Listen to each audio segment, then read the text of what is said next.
We're good to go. All right. Good morning, everybody. I want to convene today's Energy and Technologies latest forum. Today's topic will be the grid modernization docket that is currently being undergoing over at PURA, the Connecticut Public Utilities Regulatory Agency. We wanted to have this update for members and for members of the public because there are a lot of things happening in that docket, a lot of exciting things. And if you listen to our public hearings on our bills, you've probably heard this docket referenced a number of times throughout the last couple months and even the last 2 years as well. And before I turn it over to Chair Gillette and her team, I just wanted to give my co-chair or rankings an opportunity to say a few words of welcome. And I don't see my co-chair, so I will ask our House ranking, Representative Ferraro, if he wanted to make some opening remarks. No, Mr. Chair, I'm very happy to see the webinar proceed. I have nothing really to add to what you already added. All right, great. Thanks, Representative. I don't see Senator Formica. So with that, I'm going to turn it over to Chair Gillette and her team. So for members, how we'll proceed is we'll go through the presentation from the chair and her team. And then afterwards, we will open it up for Q&A back and forth between members and the team. So with that, Chair Gillette, the floor is yours. Thank you so much, Chairman Arconti, and thank you so much for having us today. I really appreciate the opportunity to discuss some of these dockets with you all. As Rep. Arconti mentioned, we've alluded to these dockets a number of times in our testimony, and I'm really excited to dig into them a little bit this morning. We hopefully are in receipt of a PDF version of this presentation. We've embedded in the presentation a number of hyperlinks to resources that we've developed along the way, decisions that have been issued. So this is going to feel a little bit like speed dating this morning because this docket is so expansive. It has 11 different tracks. Please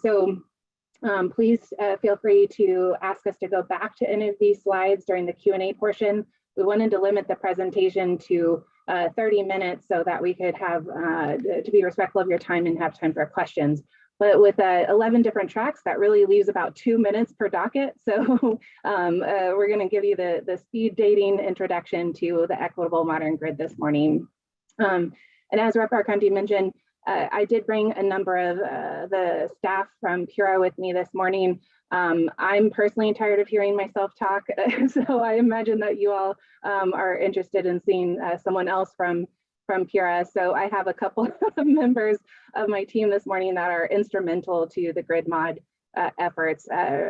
We have Director Josh Ryer with us this morning, who's PURA's director of our technical staff division, along with two of his supervisors, Stephanie Cohane, who is in charge of our clean and affordable energy unit, and Steve Kaposi, who's in charge of our reliability, security, and resilience unit.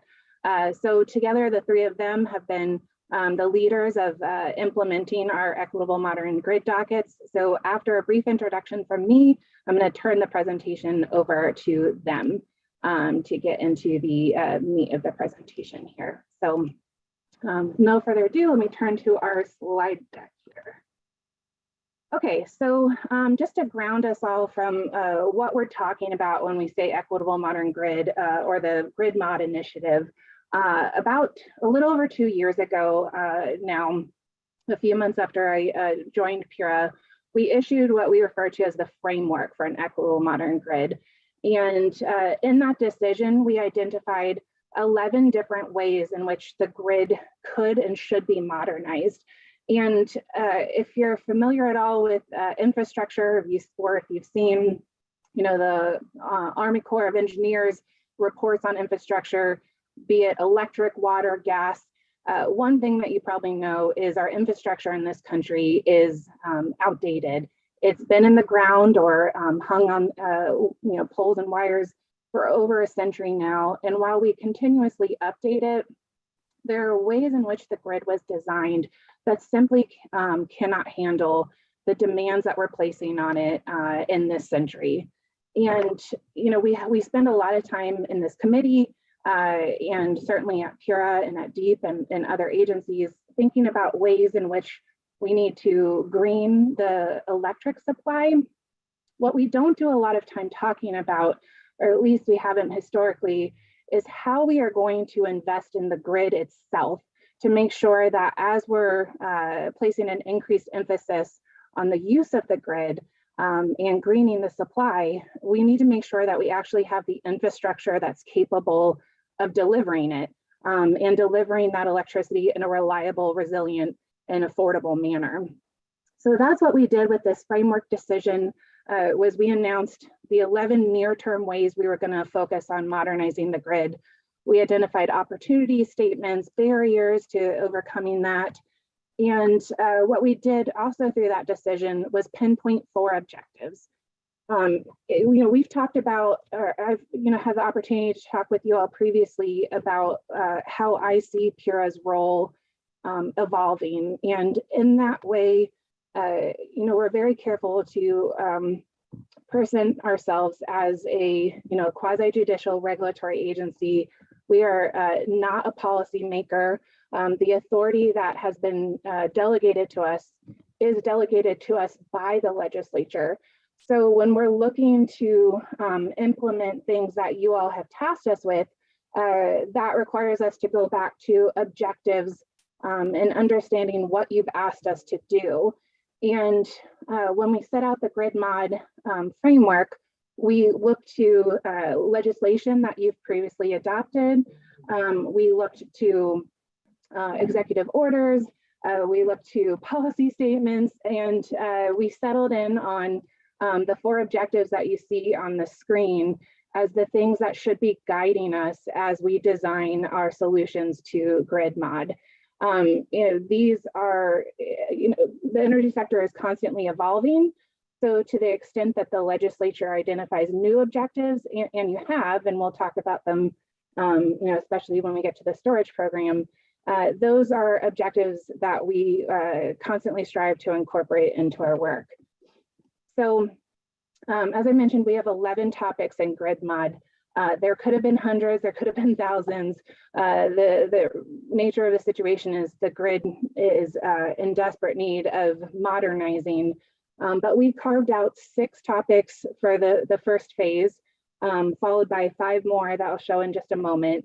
So the 6 phases that we focused on first include energy affordability, and we put this up front because when I took this job, and I know you all are very aware of this as well, the state was already in possession of the infamous distinction of having the highest electric rates in the continental United States. So if we're approaching the situation and we know the grid requires investment and we already have high rates, we have to figure out how to prioritize our investment to make sure that we're getting the return on the investment and the most value for our money, the biggest bang for our buck, if you will. So we started with energy affordability. Stephanie's going to talk about a little bit of what we've done in that docket. We also opened a proceeding on AMI, which Steve will address. That is referring to things like smart meters. We've got energy storage, which you all have played a role in, as well as zero emission vehicles, which is we first focused on light duty. We made some progress in our innovations pilot docket yesterday. We issued a final decision, which we'll get into. And the last one on this slide was interconnection standards. Some of the other, the second phase, if you will, of the topics we identified are the ones on the screen now. And we're also going to update you on those. And those dockets were about a step behind the dockets on the first screen as we opened these in a subsequent wave. Also, as we embarked on this endeavor, we noticed that there is, a propensity for dockets that we undertake to need to be evaluated in the same framework and with the same lens and objectives that we're applying to the equitable modern grid. And those are topics that have both been, maybe surprises to us, like the COVID, like the pandemic, and also Tropical Storm Isaias, both of which those two events happened after we had started Equitable Modern Grid, and we work towards incorporating them into our grid mod framework. As you know, we also were directed by the legislature to develop successor tariff programs to LREC, ZREC, VNM, RCIP. We completed that work on time, and those have been launched as of January 1st of this year. And they were designed in a way to complement the work that we're doing in other grid mod dockets. So to get a little bit, one step deeper into the 11 tracks that make up the Equitable Modern Grid Initiative, we're going to go through them in order. The designation at the top, RE01, refers to the track of grid mod. It's our docket numbering system. So the first track is energy affordability, and I'm going to turn to Stephanie for a quick overview of that track. Thanks, Chairman. Just confirming that you can hear me okay? Yes. Great. Thanks, everyone, for the opportunity to give this overview. And again, as the Chairman mentioned, we'll just do a quick kind of high level, and then happy to certainly field questions. So really, the chairman hit on it in terms of energy affordability, kind of not only as a central tenet across the Equitable Modern Grid, other initiatives and dockets, but also with the kind of full recognition of the existing electric utility costs in the state. And so looking at that kind of as our foundation or our task, and looking at it, much of the work through this track has been on supporting residential customers who are experiencing financial hardship, but we also will cover later in this presentation offerings for small business, commercial and industrial customers to help with their electric utility bills. So as we started to uncover through this Equitable Modern Grid, and certainly it was known by many stakeholders prior to that, a key aim is to really expand the participation, so not only just like awareness, but participation for eligible customers who are experiencing financial hardship in the state into the programs and resources available to them as enabled by Connecticut state statutes, as well as utility program offerings and some federal funding dollars too. So just really at a kind of high level setting, based on your income, if you're eligible or designated as financial hardship, you are protected from electric utility shutoff for the periods of November 1 through May 1. And you're also able to enroll in utility bill forgiveness, or you might hear arrearage forgiveness programs, kind of the technical term, that basically allows customers to, through a payment plan, work towards paying down their past due balance with a utility kind of match or bill forgiveness component.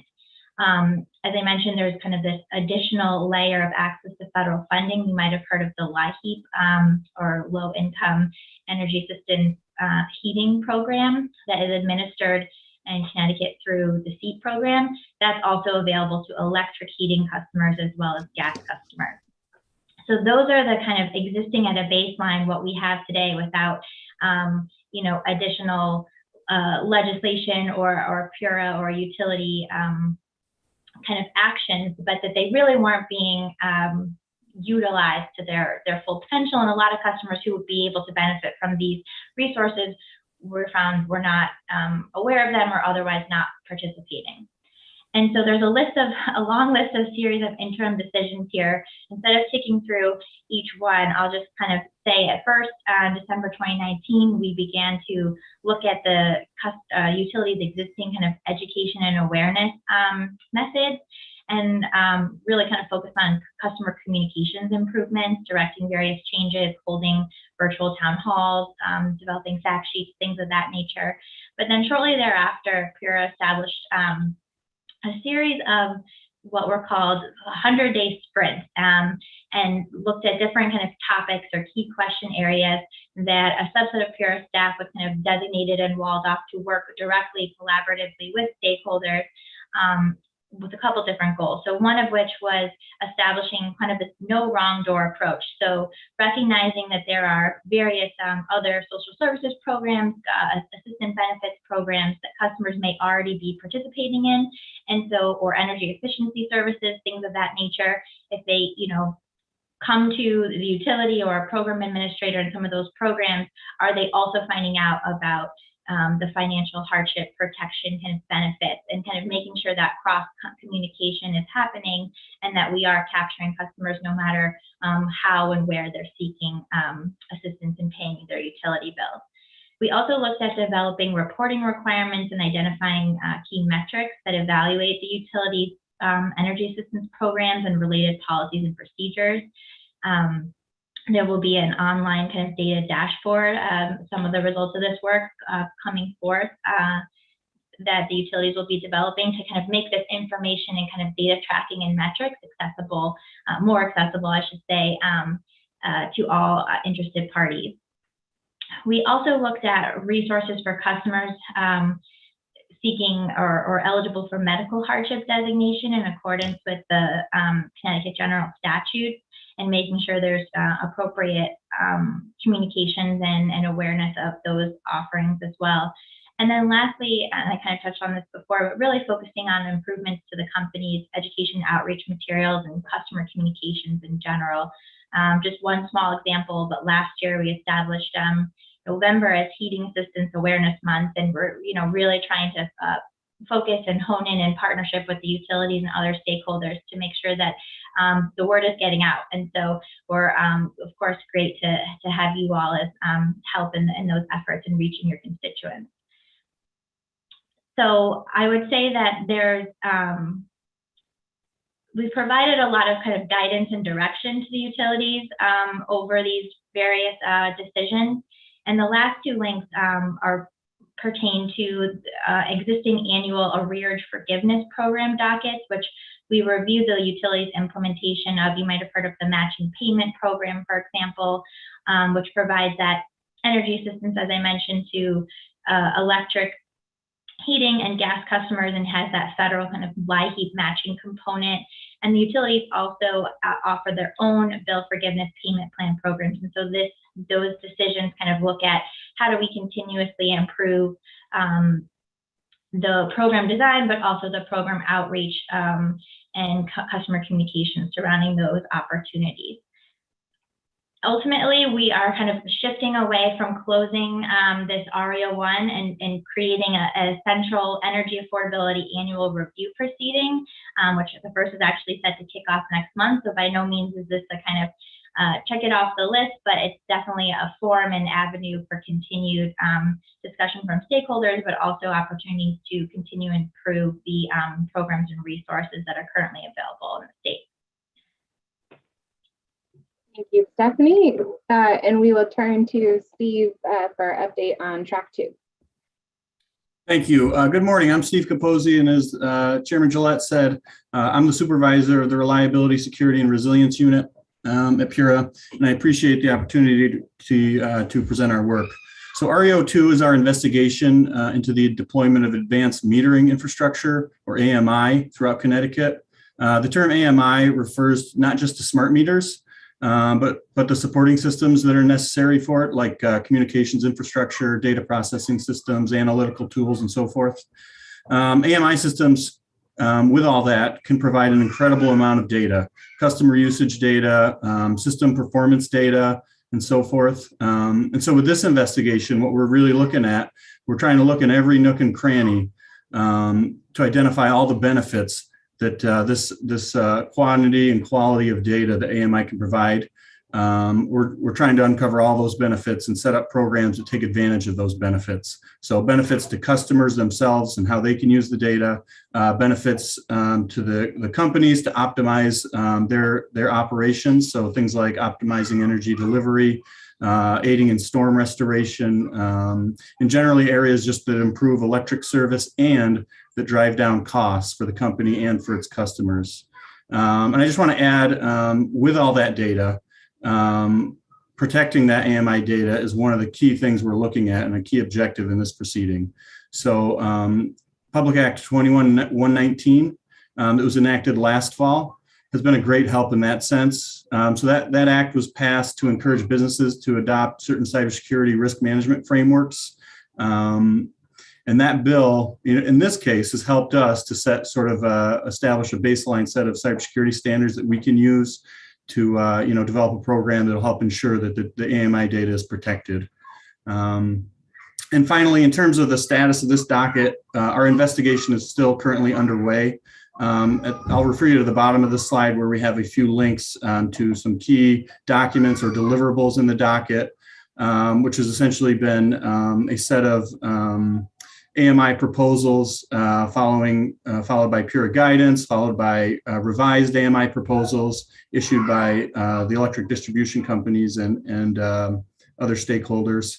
And really, we're working to sort of refine those proposals and come out with a final decision that ultimately establishes programs that, again, looks to optimize how AMI is deployed and the benefits are realized.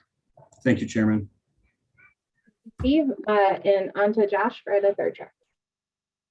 Great, thanks, Chairman, and thank you to the committee for having us today to walk through all 11 of our favorite pet projects. So I'll talk about storage briefly. I know this committee is very familiar with it, especially so coming out of last session, Public Act 2153, which of course set the target of deploying 1,000 megawatts of storage in Connecticut by the end of 2030. Section 2 of that Public Act gave us the ability to design and implement a program to really take advantage of the benefits of storage. And really in that program design, we wanted to emphasize two things. One, the economic, kind of the cost effectiveness and the economic benefits to all ratepayers of that. And you'll actually see if you go to the decisions that are linked in here, that we did a series of different, well, frankly, the Green Bank did a series of cost benefit tests that they put into our record for our consideration. That looked at the potential benefits of this program design. And it actually shows that by participants deploying storage, we're actually going to benefit other ratepayers, because what's going to happen is, in the way we've designed the program, is that we're peak shaving. And what that means is that we're going to target the peak hour in every year, which occurs over the summer, and it's usually around 4, 5, or 6 o'clock in the afternoon and evening. And by reducing that peak, we're providing benefits. We don't have to procure as much capacity regionally, and so everyone then benefits from that. So of course, there's other benefits to storage, but that's one of the key benefits. And then the second objective in designing this program that we really focused on, especially coming out of Tropical Storm Isaias a year and a half ago now, is the added resilience benefit of storage specifically to customers. So this program currently really focuses on customer sited or storage that's on the customer's premise, and also it can be with solar or not with solar, but obviously solar plus storage helps you with resiliency. So those were kind of the two objectives around the program design. We authorized a 9-year program that mirrors the timing that you all set out in Public Act 2153. And the Green Bank has actually agreed to be the program administrator in coordination with our electric utilities to make sure that the program is implemented in accordance with kind of those objectives and some other stakeholder objectives that I outlined earlier. So with that, I'll leave it to you to look at that decision. And certainly if you just Google Connecticut Energy Storage Solutions is the name of the program, you'll find the Green Bank website and where customers can apply. Thank you. Back to Stephanie for track 4. Sure, thanks again, Chairman. So the zero emission vehicles, or EV proceeding, last July, PURA issued a decision that directed the utilities as a program administrator, so Eversource and UI, to develop a 9-year electric vehicle charging infrastructure program that also began, similar to storage, on January 1st of this year. And so this EV charging program, really at a high level, is taking cues and understanding the public policy goals and commitments that have been made, including, as you may be familiar with, Connecticut is a participant in the Zero Emission Vehicle Memorandum of Understanding, one of 10 states, or ZEV MOU, which collectively states can commit to deploying a certain number of electric vehicles across their state, or supporting the development of electric vehicles, purchases and use across the state. And so Connecticut's kind of share of that target is a goal of 125,000 to 150,000 EVs by 2025.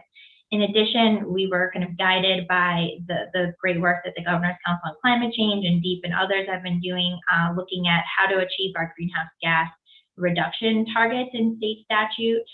As you well know, a key part of that is decarbonizing the transportation sector. And so how does specifically, PURA was looking at how specifically electric vehicle charging infrastructure and expanding charging infrastructure and charging stations, both at residential and non-residential locations statewide, will help to further the achievement of these goals. And so we looked at the kind of those broad policy objectives, as well as, again, from the kind of distribution grid system, how to best integrate these electric vehicle technologies in a manner that really kind of maximizes those electric system benefits that Josh and the chairman were talking about of transportation electrification, and certainly not resulting in additional added cost to the system. And a lot of that is due to, again, the charging times during avoiding, as Josh was talking about, those off-peak kind of summer times of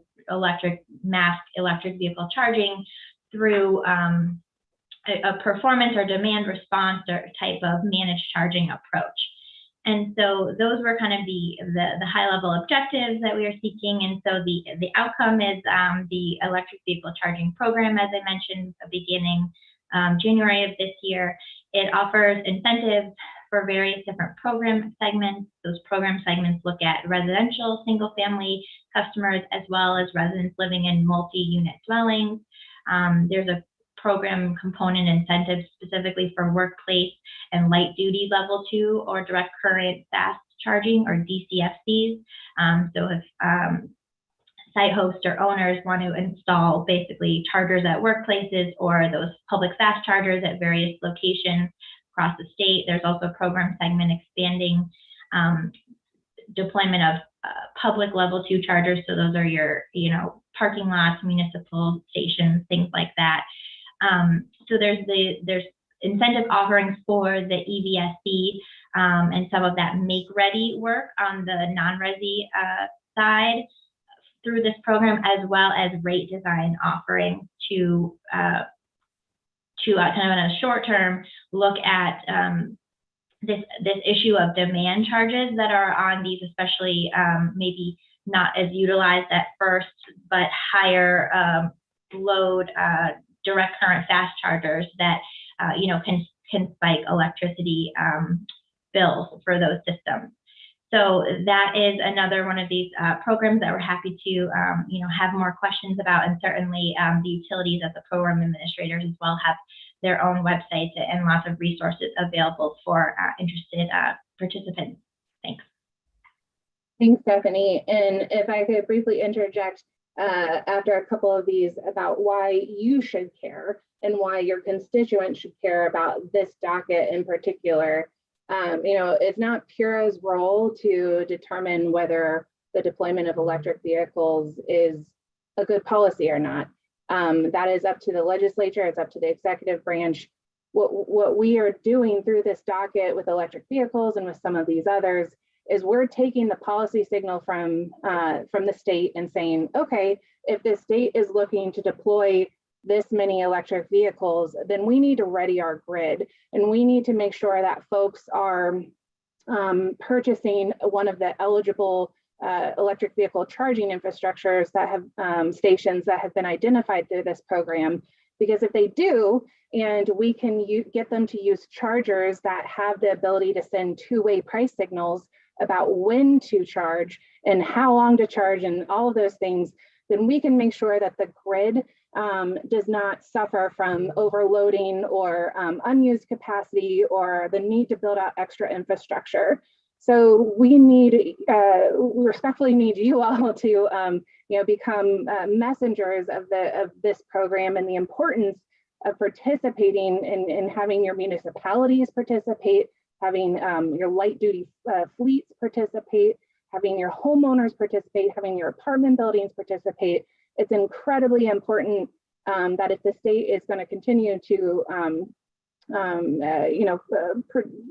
put goals around deployment of electric vehicles, that we make sure that they're deployed in a fashion that's going to be consistent with the grid. So with that, I'll turn to our fifth track on innovation pilots. I know we've got a couple of hands up already. Chair Arconti, do you want us to take questions along the way, or you want us to get through the?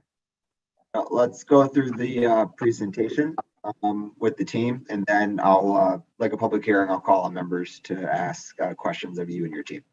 Got it. Thank you. So we will turn to the innovation pilot regulatory sandbox docket, which was complete just yesterday. So you are our first group that we're talking about our final decision for. So Josh. No pressure. Thank you, Chair. So we're really excited about this new program. It really builds, for folks that are familiar with the Electric Efficiency Partners Program that you all authorized a little over a decade ago now, maybe 15 years ago. It really builds on that to try and, the objective is, or the term that it's called, we created kind of a regulatory sandbox is the jargony term. But really what we tried to create is this ecosystem for third-party innovators, the EDCs, and other interested stakeholders to come together to test out new technologies, but to take some of that kind of Silicon Valley approach to failing fast, to minimizing the risk for ratepayers, right? Obviously, with new technologies, there's always the potential for risk, and the ways that companies have minimized that is by taking not only a fail fast approach, but a portfolio approach, right? Looking at all of the projects that you deploy over the life of it. So really what we're doing here is setting up these cycles that will enable that collaboration in a process at PURA to approve those, test those pilots very quickly, and then make a decision. And what we're trying to do is break the cycle of pilots, right? A lot of people hear about pilots, and pilots are great, right? We need to test things, but we also, the reason we're trying to pilot out is to see if it's a solution that can provide benefits at scale to customers. And so that's what we're really trying to do here is fail fast, test out new technologies, and then see if there are solutions that can provide ratepayers benefits at scale. Thanks, Josh. And hopefully it's obvious why you should care about that one. For anyone that has constituents that are saying, why am I stuck with the incumbent utility? This is an opportunity to bring in some of that third-party energy. That was a bad pun. Like that third-party energy into the atmosphere, and bring in some of that private innovation into solving the needs that were being presented on the electric grid. So we'll turn to Steve for the sixth track, please. Thank you, Chairman. So this, the objective of this investigation was to advance the state's decarbonization goals, and to do so specifically in the case of removing barriers to the deployment of distributed energy resources, DERs, or things like rooftop solar, for instance. Here we specifically focus on the interconnection phase. So the phase where customers and their developers work together and work with the electric distribution companies to ensure their generating system is safely interconnected into the system. And for this process, DER developers have been clamoring to have a better seat at the table. And so we heard that, and we made that happen in this docket. So in the investigation, what we did is we brought together all the parties and to discuss if setting up working groups would help all the stakeholders to get together and collaborate and identify issues. And during that discussion, we discussed with existing working groups, other state commissions, other industry associations, and found what worked and what didn't work in those working groups. And then we designed a set of working groups that would work, and we set them to work. So we have two working groups, a policy working group and a technical working group. that's led by our Office of Education, Outreach, and Enforcement, EOE. And they work with industry stakeholders, electric distribution companies, developers, and so forth. And really, the idea of the working group there's two purposes. One, it's to identify any challenges that exist early, so that they can be resolved before, without waiting, and before you begin to see problems and you can begin to see backlogs and interconnection applications. And number two, you want to identify any opportunities with new technologies. So new technologies are coming out, all the time now, and you really want to be able to take advantage of those and be ready to take advantage of those as soon as possible. And so an example might be, with taking advantage of energy storage. We just want to identify those opportunities and hit the ground running. And so this process, we established those working groups. You can see on the first bullet here, the first link, in the fall of 2020.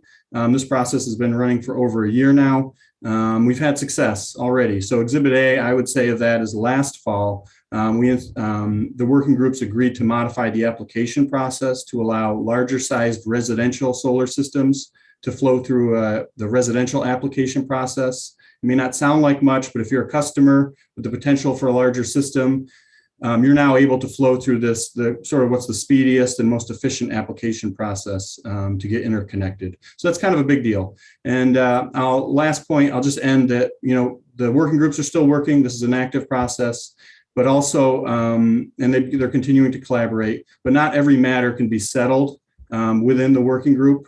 And that's just a reality. And when that happens, PURA is here, and we're ready to make the decisions about what's the most fair and reasonable policy to encourage DER deployment and ultimately achieve the state's decarbonization goals.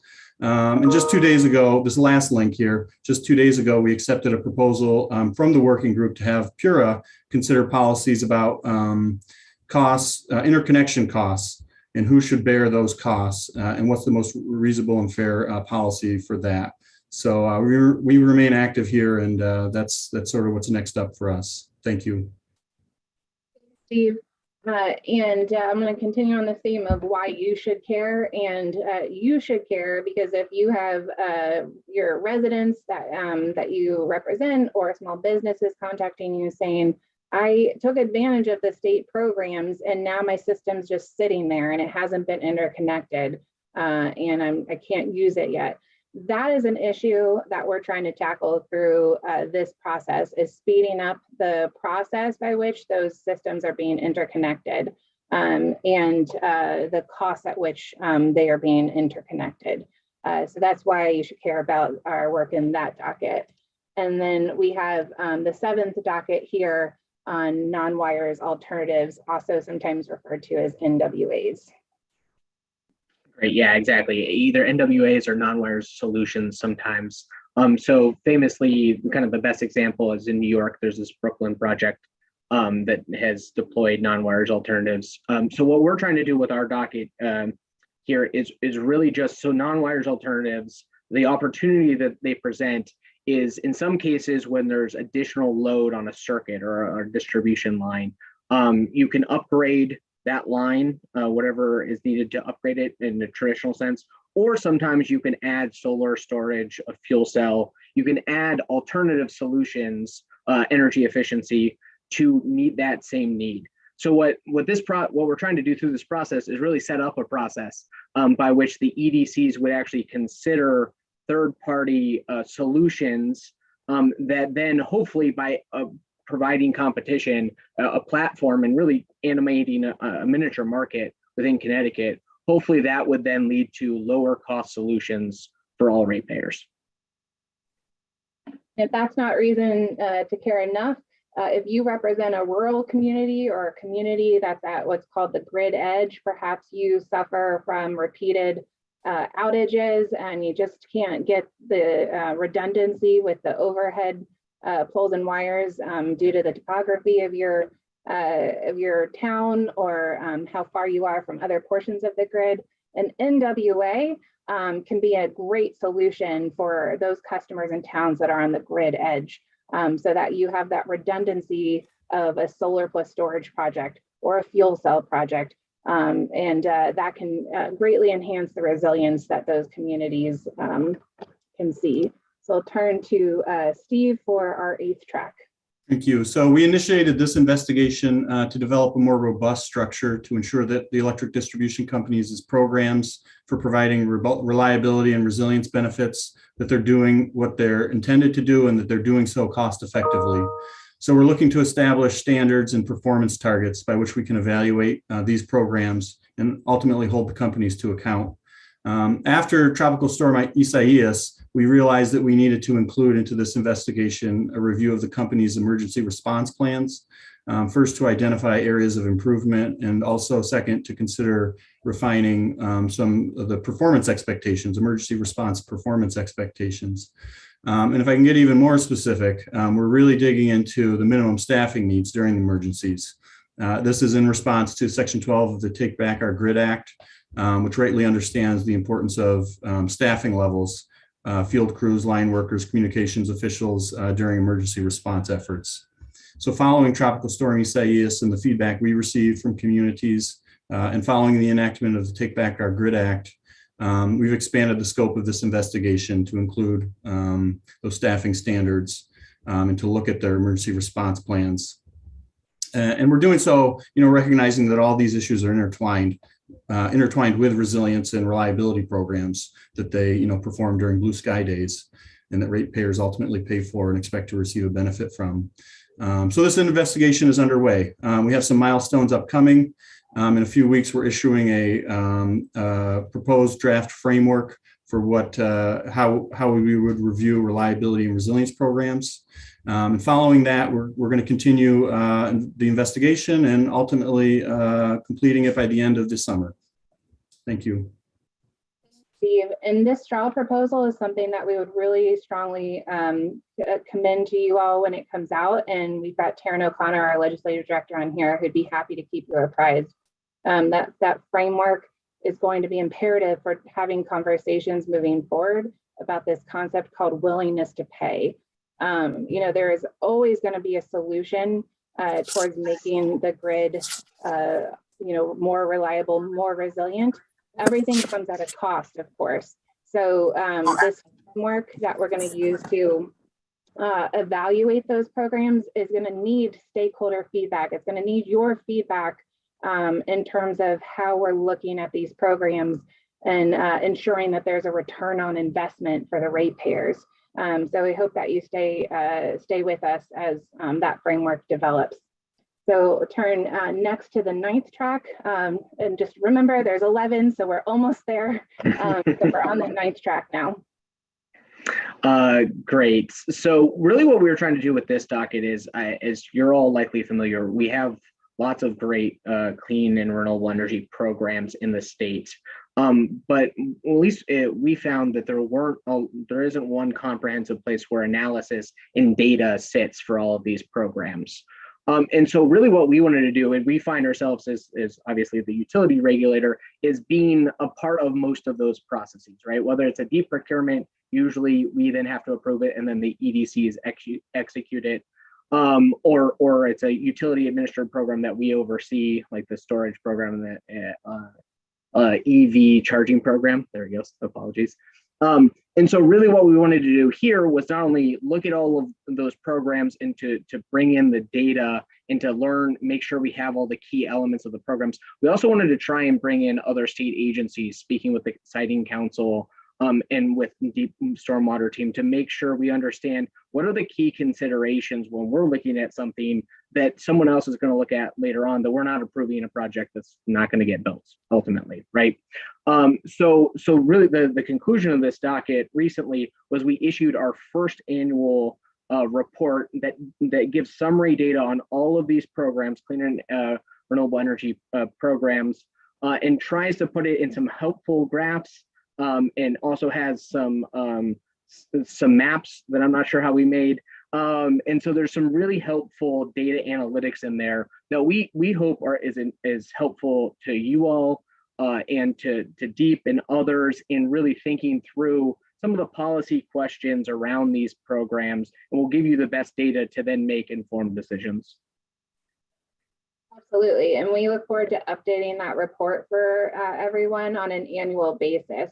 So the one that Josh is referring to that's linked in here has data through calendar year 2021. And we're aiming to get it out in the same time frame next year, which will still be during session for you all. So we would also look for feedback on the format and content of this report to see whether it's the type of data that is informative to you all as you engage or continue on policy discussions about whether we have the right programs, the right caps. Are we designing and targeting these programs in the way that you all intended when they were legislated? So definitely take a look at that report and let us know if it's responsive to your needs. And so the 10th track, which is in some ways our newest track, we will briefly cover this. Josh. Yeah, happy to go over it. So really what we're trying to understand better here is, so I'm sure many of you have read DEEP's integrated resources plan and are familiar with kind of the number of PPAs that we have on the books and their kind of relationship in terms of annual production to a percent of load. I think I think the DEEP estimate is somewhere in the 90% range. And really the objective of those contracts or to help with our economy-wide decarbonization goals, obviously. And so what we're trying to do with those procurements and understanding the state policies is think about, okay, how does that fit into what is called standard service, which is where the utilities overseen by us and assisted by the Office of Consumer Counsel procure actually quarterly, but then you see it on your bill biannually, procure supply for everyone's bill. So the question really becomes, can we fit that in, right? And if we do fit it into the standard service process, so how do we take these PPAs and fit it into the standard service process? Can we? What does it look like? What are the potential benefits? What are some other things that we might want to do there? What do we think about the RECs? Is that if we can't do it with energy, with standard service, do we think about using the RECs from those contracts to affect the RPS obligation of electric suppliers? So there's lots of different kind of policy mechanisms that all come to a head here with electric supply and obligations for electric supply. So we're trying to see how those fit together and how we can increase the efficiencies between them.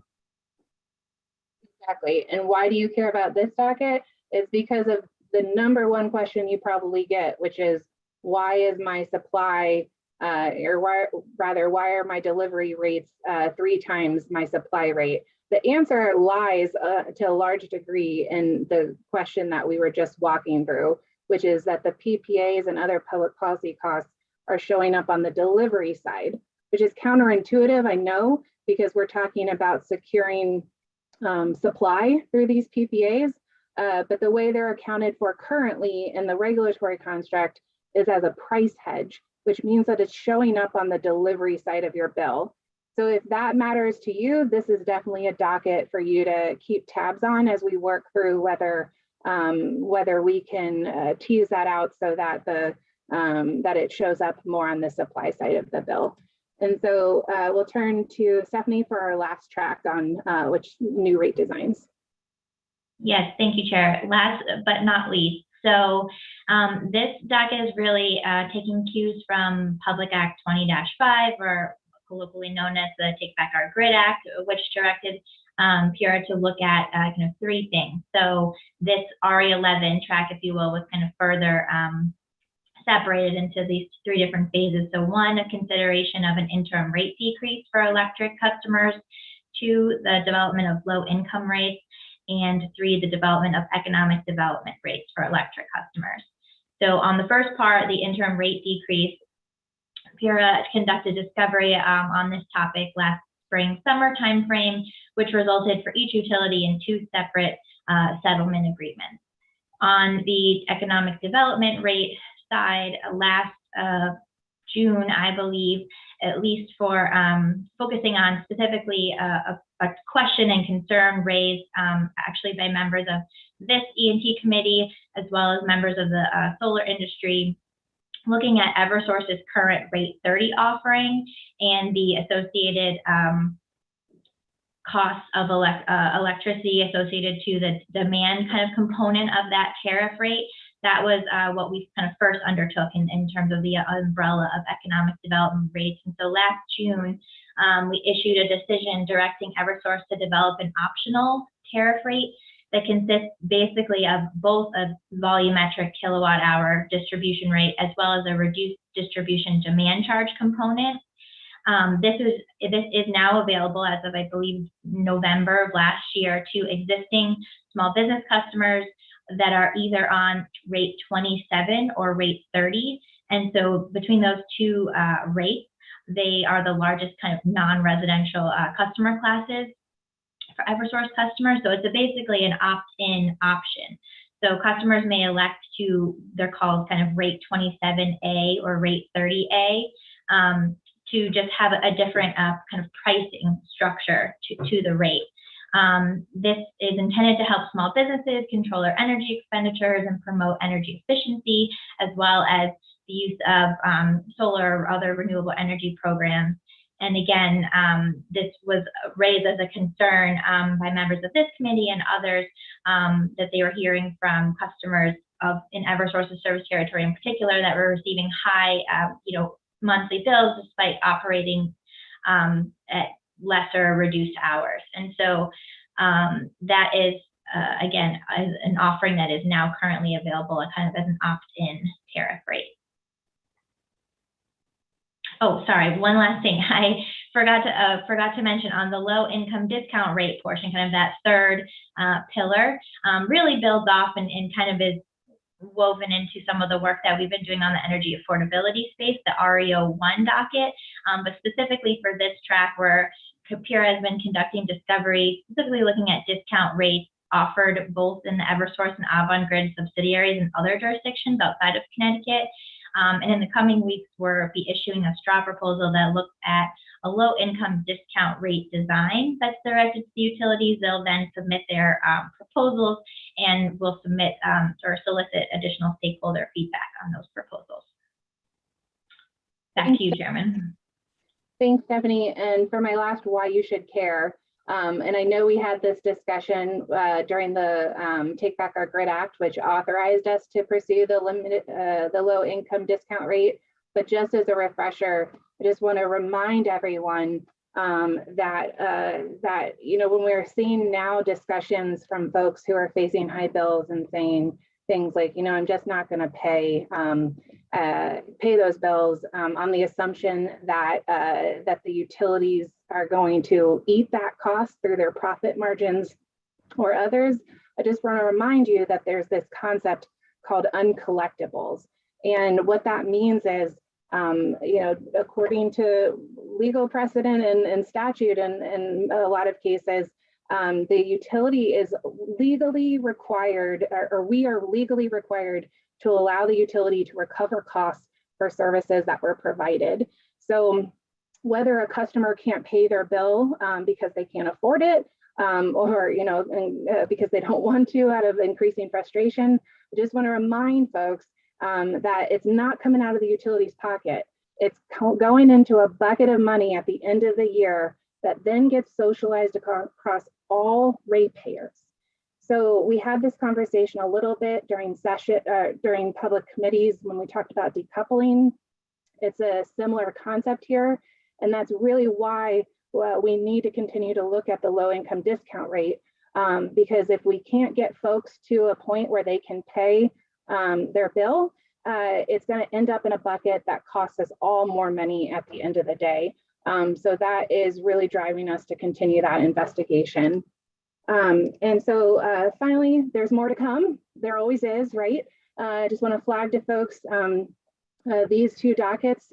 PURA has 100 dockets at any given time. So we have talked about 11 today. I have 2 more on the screen. But if you have a question about something in the energy industry, whether it's gas, water, electric, telecom, the chance is we have a docket on it. So feel free to reach out. The 2 on this screen I wanted to flag because they're relevant to the conversation is the medium to heavy duty vehicle docket. That's the follow on to the light duty fleet electric vehicle docket Stephanie talked about earlier. earlier. And then finally, you all are well aware of this docket. It came out of your legislation, Take Back Our Grid Act, directing PURA to investigate performance-based regulation. A number of you were able to join us for the listening session a couple weeks ago. And thank you for that. It was helpful. We hope you found it helpful. If you're looking for more intel on that, we've dropped some links here as that investigation is really heating up. And finally, okay, well, I clicked into the link. In the presentation, the last slide that we had there were some video clips or hyperlinked to our webpage and to some videos that we put up. If you want to learn more about these programs or you want to refer them to your municipalities or to your residents, we have developed resources. Hopefully you're seeing my screen as I click through this. It's embedded in your presentation. But this, for example, is the page that we've developed on the electric vehicle charging program. We've got a quick video that gives you an overview of the program, a frequently asked questions document, all these program materials, and importantly, the contact information for the folks at Eversource and UI who are responsible for implementing and administering the program. So with that, we have completed our presentation and look forward to your questions. Thank you very much, Chair Gillette, and thanks to your team as well for this great presentation. And I, again, would highly recommend my colleagues pay attention to the dockets, participate in the dockets as much as possible. I leaned on them quite a lot to, get myself up to speed on all the various energy issues that we face in the legislature in our state. Quick question before I turn it over to call on some colleagues. How much of a foundation, just watching the presentation on grid mod and then just thinking about the PBR docket, how much of a foundation will be used in the PBR docket from at least a handful of the tracks in grid mod? Absolutely, we will heavily rely on the foundation from grid mod. I think in many ways it's given us a jump start on the PBR investigation. As I've talked about with you a number of times in the committee as well, coming from another jurisdiction, one of the things I noted was the state is not great and at the utility commission level in terms of setting metrics and evaluating the success of the programs that you all have directed us to implement. And PBR is only going to be successful if we can develop those metrics, if we can agree on the goals, and if we can agree on the outcomes that we want. So grid mod and each of the dockets were heavily focused on developing metrics for the programs that we're implementing, and those will absolutely be incorporated into the PBR investigation. And I think it's one of the reasons why we'll be able to complete the PBR investigation in a handful of years as opposed to 5 or 10 years like some other states have had to look to. So yeah, so thanks for the question. That's great. Representative Steinberg. Thank you, Mr. Chair, and thank you for arranging for this presentation. I found it illuminating, and I can't help but be impressed by the broad swath of critical issues to the state of Connecticut that PURA has taken on our behalf. Let's jump in with EV chargers for $50, please. No, I'm sorry, it's not Jeopardy. We appreciate the fact that PURA is helping facilitate the proliferation of EV chargers in the state. But we all know if we want to, overcome range anxiety and the like, we need critical mass. We need a network that's effective, both in terms of those who are traveling in and out of the state, but also on a more localized neighborhood basis. Having not been intimately involved with the docket, do we have goals? Do we have a plan that reflects what it would take a small state like Connecticut to achieve that kind of critical mass so we have an effective system? Yes. So this is one of the ways that we can leverage work. I'm a huge fan of leveraging work from other states or the U.S., the federal government. And in this case, one of the national labs associated with US DOE developed a tool called EV Pro. Is that right, Stephanie? And what that tool does is it takes the number of vehicles that your state is hoping to deploy, and it translates it into a number and type of infrastructure that you need in order to support that deployment level. So in this case, the state has committed to an MOU that requires us to deploy 125 to 150,000 EVs. And we took that number, put it into the tool, and it spit out a number of level 2 and DCFC chargers that we would need. And what we did through the program was we said, okay, well, at some point the private market needs to kick in. Like, our ratepayers can't fund 100% of the charging infrastructure that's needed, even if we want them to, because, or even if we have designed a program that would benefit from that with the smart chargers. So we targeted 50% of the needs that the state would need to support that level of vehicles on the road, and set it out over 9 years. So those program cycles that we built into that program and the storage program allow us on an annual basis and then a 3-year basis to make sure that the deployment of those chargers is aligning with the deployment of the vehicles themselves, so that we're not spending too much too soon, if you will. So, so the answer is yes, we know how many we need, and we've designed a program to support that. Thank you for that. It does sound a little chicken and egg, though, which is you don't get the vehicles until you've got the infrastructure, and it goes back and forth. Shifting over to storage for a minute. We talked a lot this session, as we do every session, about encouraging storage, trying to find co-location with generation of renewable resources. But one of the concerns we tend to focus on is that by expanding storage, we can deal with peaker fuels and getting away from those, trying to stay more energy efficient and cleaner. The one thing I haven't really heard, maybe this is a thread through all the dockets, is the benefits for distributed generation. What are we doing as a state to really recognize that resilience and other benefits come from a distributed generation plan, whereby the utilities are thinking forward in those terms in the way that they plan out their infrastructure? Absolutely. So I guess the simplest answer is to say that you're right. It is a thread through all of the programs. Grid mod itself, especially for a state like Connecticut that's heavily forested, needs to be about, in many ways, decentralizing the grid and ensuring that our customers have a degree of resilience that they can control and implement. So that's a theme throughout each of the dockets. Storage, the storage program, which I'm going to let Josh give a fuller answer here. The storage program in particular has adders in it that focus on the resilience, especially when paired with some distributed energy resources like solar, in recognition of the resilience benefits that come with that. So we're approaching DERs and the proliferation of them for the benefits that they can provide to the grid from a resilience perspective. And we've also taken steps to make sure that the programs complement each other. So maybe Josh, if you can elaborate on how like our successor tariff programs and the storage and EV programs have been designed to make sure that we're encouraging a complementary approach to that. Sure, absolutely. So there's a couple things. So the very simple program design. I think if you talk to any program project developers in the state, you'll hear that we have overly complex programs, and they all have unique rules.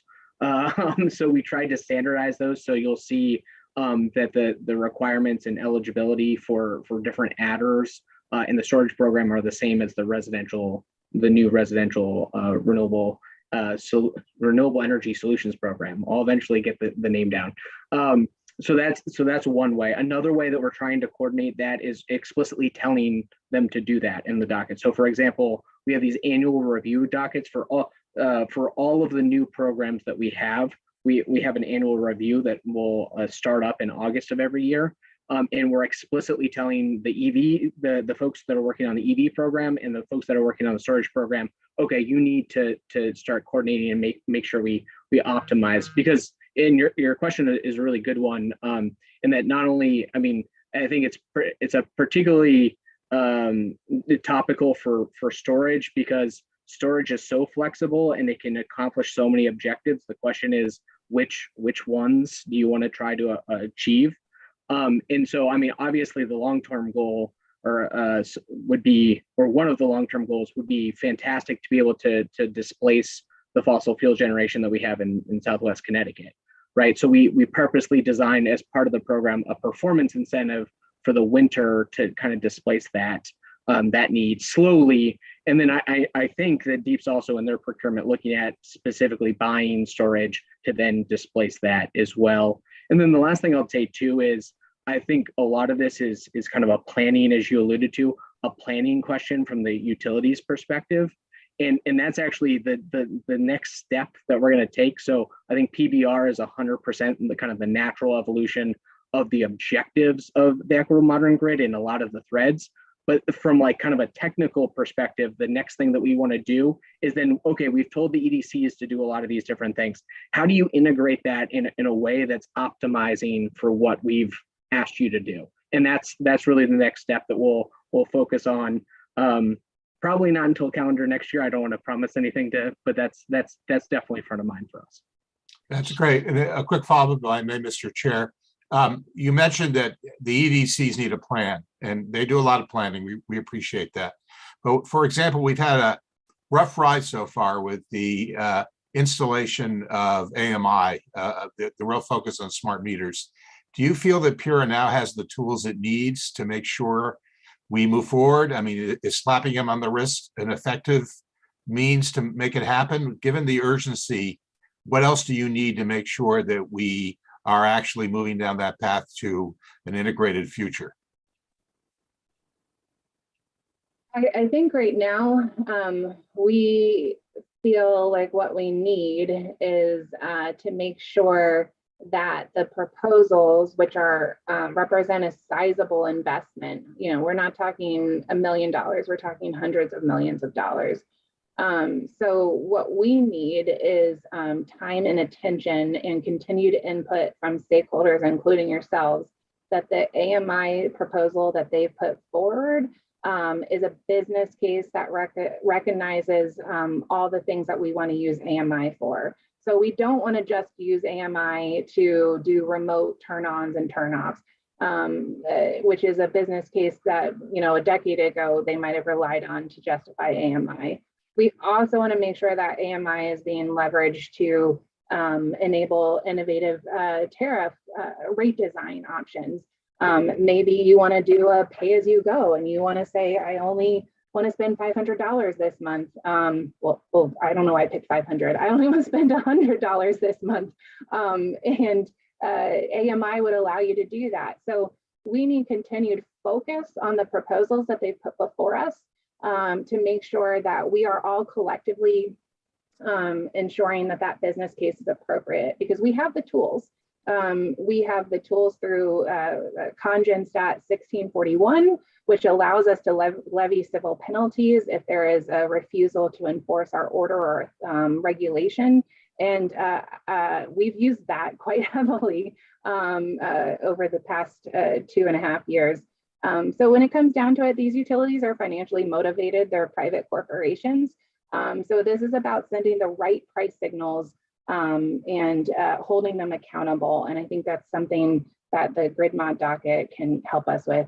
Besides that, we're going to continue to look to our state agency partners to make sure we're leveraging the federal funds appropriately, so that this kind of sizable investment in AMI is being offset to the best that we can. Thank you for that. I could talk more about this and other stuff, but the chair will not let me. I will only say that this has been illuminating, and maybe we should be talking about grid mod more frequently. I respectfully propose, Mr. Chair, that perhaps off session we create a grid mod subcommittee to stay on top of some of these dockets, and also sort of interact and communicate with other members of this committee in the legislature. Given what's at stake, doing this once every couple of years is just the tip of the iceberg. I, for one, would be glad to be involved with that. Thank you, Mr. Chair. Thanks, Representative. Yeah, I think we could talk more about that offline. I don't think that's a bad idea at all. And then I had a joke, I'm not gonna say it. Rep Foster. Thank you all so much for this. I feel like I'm in class again in a really great way, as usual. So I had a couple of questions, and I think some of them are probably short and quick. One, you sort of got to with the uncollectible, why this matters, Chairman Gillette. But as I was listening to you talk about the resource now I don't know if this note is in this, why the delivery rates are 3 times higher than the supply rates, and sort of like navigating uncollectible things. Do we anticipate that any of these will quickly address uncollected debt and lower ratepayer costs? Like when do we anticipate that addressing the way that the bills are structured and how much is uncollected how long will that take to trickle down to the not delinquent bill payers that have a higher cost? So, sorry if I worded it weird. Nope, I think I understand the question. So there are a couple of near-term things that you'll see. The first, and I alluded to this in one of the public hearings that you all had, is that PURA has been actively working with stakeholders on a redesign of the electric bills. And we anticipate that being finalized, sometime. It will definitely be finalized before the session's out. And then it will take the utilities a couple of months to implement those changes. That is not itself going to change the prices on the bill. What it's going to do is show you, instead of classifying this, and I think it's a misclassification at this point, instead of classifying as supply versus delivery, the proposal that's pending before us would break that down into at least 4 different categories, so that folks can better understand the driver of the cost in each section. And in my opinion, more importantly, understand who to go to advocate if they have an issue with one of those cost categories, because the answer is not PURA and all of those cost buckets. So that will be a short term, hopefully this calendar year, you might see the redesign start to roll out. But in terms of actually adjusting some of those underlying costs or seeing how this flows through, the answer is going to be in the next rate case. And I've been a huge proponent of wanting to have rate cases. I think people hear rate case and they think, well, that means that we're going to see our rates go up. And it probably will. But the issue here is, that this is a system that requires investment, and it requires us to look under the hood and to be able to explain to each and every one of our constituents why your bill is what it is. Because as we stand here today, and we've had that lengthy discussion a couple of weeks ago about, my metaphor of a death by 1,000 cuts.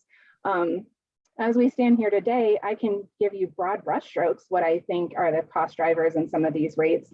But the reality is the last rate case any of these folks had was settled, and it was settled before that. And so the last time that their books have been looked at, we're going on over a decade for almost every utility that we regulate. So for some of these costs to trickle down, the uncollectibles issue, for example, that needs to be looked at and solved for in a rate case. So I think we have a couple of our utilities coming in over the next year.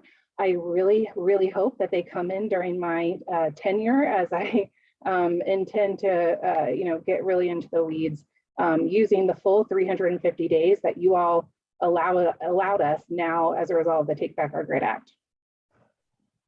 That's really helpful, and I appreciate that a lot. One of the other questions that I have, and I plan to sit and look at all of these links that were shared through it because I feel like there's a lot more follow up, but Stephanie had talked about the study of different states' examples. And I just feel like that sounded really intriguing, but I'd love to know a little bit more about what that is looking like and how we're we've done discovery, we have different state examples, like where are we with that? And can I get like a little bit more in-depth understanding of what we're seeing so far? Sure, Chairman, happy to start and feel free to jump in. So just to clarify on the RE11 track of the low income discount rate, right? Yep. Right. Yes. So sorry. No, that's great. And it's certainly a really important topic. And so what we're seeing, so when I said discovery, we can do various things through our formal proceedings, right? We issue requests for written comments. So we have some comments from stakeholders on the record. We have what's called pre-filed testimony from a couple of the utilities and a consultant through our Office of Education Outreach and Enforcement, actually, who kind of has like a more national purview. So they've provided some kind of comments and recommendations on the record. We also issue what's called interrogatories, essentially data requests or questions. So we've done 1 or 2 rounds of that so far. We just issued another set of those interrogatories this week on specifically, as that's what I was referring to, basically Eversource in its both Massachusetts and New Hampshire service territories have different versions of a low-income discount rate. There's kind of different, this gets into the rate design weeds a bit here, but there's different approaches. You could do, for example, a flat rate discount for eligible customers, all get the same either dollar amount or percentage, however you want to calculate it. That's kind of more the Massachusetts model, from my understanding. Then there's New Hampshire and Eversource's service territory, and I believe all the other New Hampshire utilities, because I believe it ties back to their state statutes, is more of a multi-tiered discount rate. So there would be, it could be income-based, for example. And so that gets to be more targeted, obviously, and you're getting more a higher discount the lower income you are, which I think we've seen kind of support for this tier discount rate approach so far in the record. The challenge is, of course, in the implementation and how do you determine the eligibility kind of tiers and structure? How do you verify that? So those are some of the things that we're still kind of working through, but there's certainly, and then on the UI or Avangrid side, in both of their New York and Maine service territories, there's also, my understanding, it's more of a kind of flat rate discount approach that has been used. Again, these all have been kind of developed either as a result of statute or other utilities. And then when we see mergers and acquisitions, you have these companies kind of come together with different service territories and sometimes have, the same policy rolled out across states. And in this case, for a low income discount rate, Connecticut has arrearage forgiveness or bill forgiveness programs, but we do not currently, as you all know, have a low income discount rate. And so that's what I kind of was referring to and looking at what's being done elsewhere, especially in the service territories where our utilities, electric utilities, are operating currently. But happy to kind of follow up with some more links and information that are in the record. That would be really appreciated. I think like those two, I think that all of this stuff is so complicatedly interconnected. And I have shared this with Chairman Arconti and Chairwoman Gillette a couple of times, or Chair Arconti, that I'm trying to create a mental map of how each and one of these dockets, and then also the policy proposals that we do, impact each other cyclically. And those two questions that I asked, I thought delinquent bills, increasing consumer costs, but if we're addressing and we're not getting to a point where we have delinquent bills, that helps our energy costs as a whole and sort of a preventative method. But as I'm thinking about these dockets, there's a lot of interconnectedness in the cost impact. And so thank you for helping me understand that a little bit more. I'm sure I'm going to have a lot more questions after I've sit with this information a little bit, but thank you guys so much for everything you do. It's really helpful. And thanks for organizing this, Chair Arconti. Thanks, Rep Foster. Rep Packard? Yes, thanks, Chair Arconti. Just a couple questions. Great presentation, by the way, really informative. I'm going to roll out a couple questions here. On the AMI part of it, what I get concerned about is the cost on, in this case, we're worried about electric costs all over, I get it. But we are a little concerned on the commercial side in the demand aspect of it. So consumer comes in, a business goes in, turns all their power on, and that is the measuring point for billing, as we know, right? So that's how it's billed. So they could reduce their usage throughout the rest of the day, but they're now tagged with that demand factor that then sets their rates. Is AMI going to address that with the new meters? And I guess I get a little frustrated right here about whenever we can afford to do it. I think our businesses are screaming, if this could help it, hey, let's get going. So any thoughts on that question? So AMI provides really super granular data. It can get you data all the way down to the 15-second mark in a lot of times. And historically, kind of the creation of rate design, where residential customers generally don't have a demand charge and commercial and industrial did or do, that is a byproduct, in my opinion, of a lack of data or granular data. So one thing that AMI can do by kind of giving us all this data at 15-second intervals is allow us to design innovative rate design. So like in California, for example, they've looked to doing, real-time pricing pilots. So demand charges are a factor of trying to build a rate design that allows you to recover the cost of the grid. If you have more granular data that allows you to assign cost to the cost causer, it allows you to open up a new type of rate design so that we're more appropriately assigning those costs to the buckets of customers who have caused them to be incurred. So I think AMI is a potential solution there, and I think what we also see is some of those tariffs are an artifact of electric distribution companies' policies that they've developed and tariffs that are set and formalized through a rate case. So we need two things. We need AMI to be deployed, and then we need the utilities to come in for rate cases so that we can look at their policies and tariffs and direct them to adjust those so that we're looking at different types of cost recovery mechanisms. So I think what you'll see from us is we're working towards a decision in the AMI docket this year.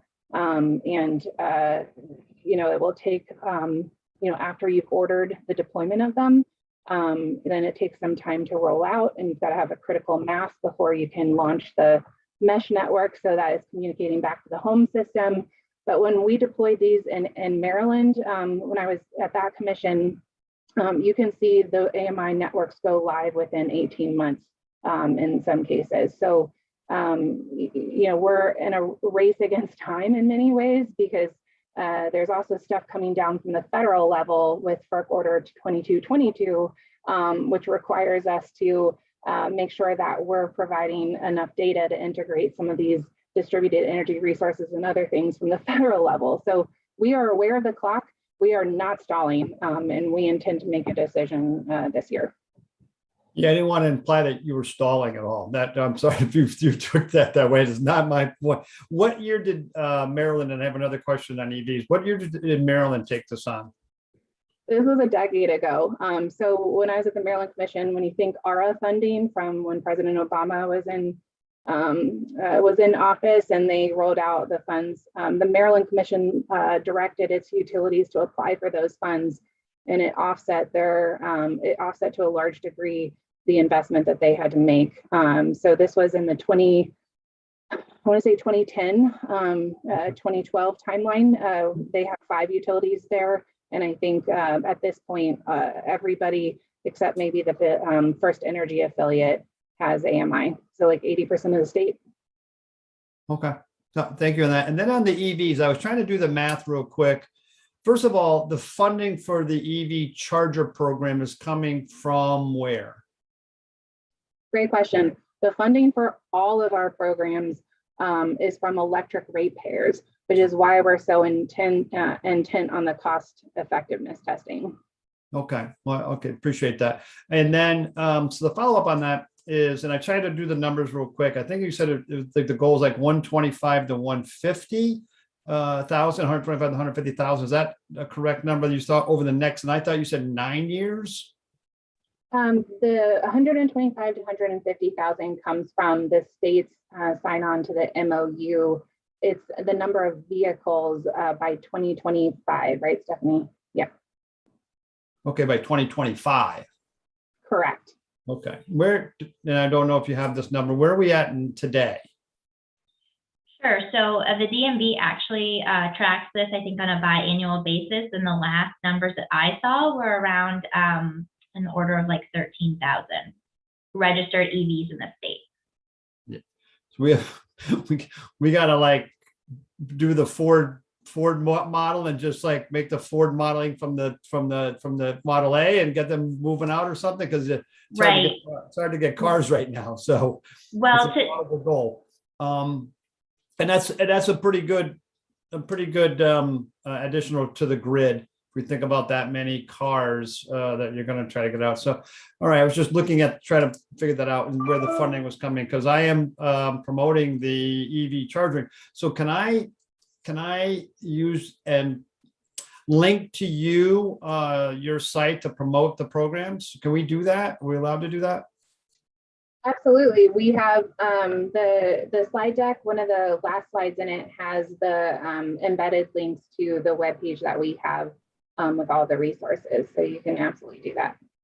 Okay, that's great. Thank you so much again for this information. Thank you for the EV program. I think that will be something, I know that Rep Steinberg mentioned, what the chicken and the egg, but you can buy the car. It comes with a charger now. You got the EV chargers, and that's a pretty good program that would help people that put the infrastructure in, like commercial and residential. So thank you again, Chair Conte, for this, and for the team, the PURA team. Thank you. Thanks, Rep Acker. And I'm not on the transportation committee, but I know Rep Steinberg is. Rep Steinberg, maybe we can. I don't know what type of discussions have been happening with SB4 around. I know Senator Haskell is on. SB4 is happening around this subject matter with what PURA has already done, but I think it would behoove everybody if we could have some conversations to make sure everything is aligning with the intent and how we want SB4 to be implemented, to make sure it's taking advantage of everything we have at PURA's disposal with EVs right now when it comes to the grid. Cool. Rep Piscopo, then Rep Ferrara. Thank you, Mr. Chairman, and thank you, Madam Chair, for your information. It was great. It was a good presentation. I'm looking forward to hitting those links that you provided. My question, and you've answered a lot of these questions with your tiered rate structure, if you will. I brought this up on the floor of the House in debate. My concern was, as we try and offer that relief for those low-income customers, we will hurt those that are just the rate then gets shifted to those that are not as low income. Some may fall through the cracks, our working class, our lower middle class, if you will, socioeconomic. Have you measured that that kind of prediction or forecast? I'm sure you did, but have you measured that kind of a forecast where rates may vary as incomes go up? That's absolutely what we're actively doing in our docket right now. And one thing I would flag, and Taryn can provide this to you or your aid, is it's helpful to get comments like that into the record so that we can base decisions off of them. So if the feedback is, please make sure that whatever tiered rate design you come up with does not have a disparate impact on the people right above that threshold. That is helpful feedback for us that needs to go into the record so we can base a decision on it. But the shorter answer is yes, we are aware and we're considering that, because there's a trade-off here between, like, our working class are already feeling it, right? Because what we're finding in that docket is our low-income customers, if they have $100 bill and they can only afford to pay $25, and the end result is they're still going to be shut off. They're just not going to pay the $25, not because they don't want to, but because they need to put that $25 towards food or something else where it's not going to have the end result of being turned off. And so there's this sweet spot there that we think of. You're trying to design a rate so that they're paying what they can afford. And we're looking at how you define that. There are different metrics, like there's called there's a 6% metric that New York has thrown out in terms of the percentage of your disposable income that should go to utilities. And if we hit that sweet spot, then the mathematical outcome is that our working class should be benefiting too, because the uncollectibles will go down, meaning that they're not being socialized across our working class. There's also a way to design this rate structure in a tiered way so that it's not cutting off at the federal, the 60% of the state median income that we use right now. So so that you are capturing the people just above the traditional help threshold. So I apologize for the long-winded answer there, but if you have any further thoughts on that or things you want us to look at in the consideration of that docket, now is the time, and we would welcome comments into the record. Thank you, and I'll take you up on that. I appreciate that, Madam Chair. And as far as your advanced metering infrastructure, as we look at smart meters, ties into that, of course. And I was glad to hear your answers to this earlier, where I worry about a mandated, and this goes more to the residential, kind of a mandated thing where you cannot use that power before a certain amount of time in a hot summer day or a cold winter morning or something. And are we overthinking this? There's some states like Wisconsin, they have this little device. It takes no power at all, like maybe a nightlight, not even a nightlight worth of power. And you plug it in and there's a red and green light. You know, when the light's red, you're going to pay 15 cents a kilowatt hour. When the light's green, you're going to pay 12 cents kilowatt hour to run your washing machine or whatever. So, you know, it could be that simple. You know, let's not be overhanded on this or draconian, and, you know, let's not overthink this. I guess you've relayed a little bit of my fears on that in earlier questions. Yeah, let me see if I can go a little bit further. So, so the first thing I'd offer is that meters, like any equipment that a utility has a shelf life, right? And a meter is not going to be good for 100 years. And when we're looking at the meter stock of both UI and Eversource, both of their stock of meters is nearing the end of its natural life. So we're not talking about replacing assets that are going to have stranded costs associated with them. These assets need to be replaced. The question is what you replace them with. And in this instance, we are looking towards smart meters because the granularity of data that they would provide would allow us to design what is in many states voluntary demand reduction programs. Like in Maryland, when we deployed these programs for customers, it's all stick, all carrot and no stick. So in other words, you're designing a program that says you don't have to participate in this, but if you want to get $25 for, you know, turning down your thermostat, we know that you did turn down your thermostat because of the data that's coming out of the smart meter. It allows us to have a baseline. It allows us to calculate in real time what your usage was, but it's all carrot and no stick.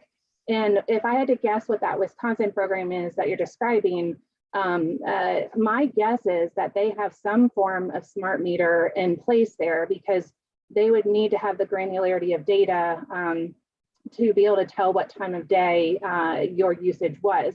So that device you're talking about plugging in, turning red to green, that's likely the add-on to their smart meter as a way to show customers visually what that time of use window is.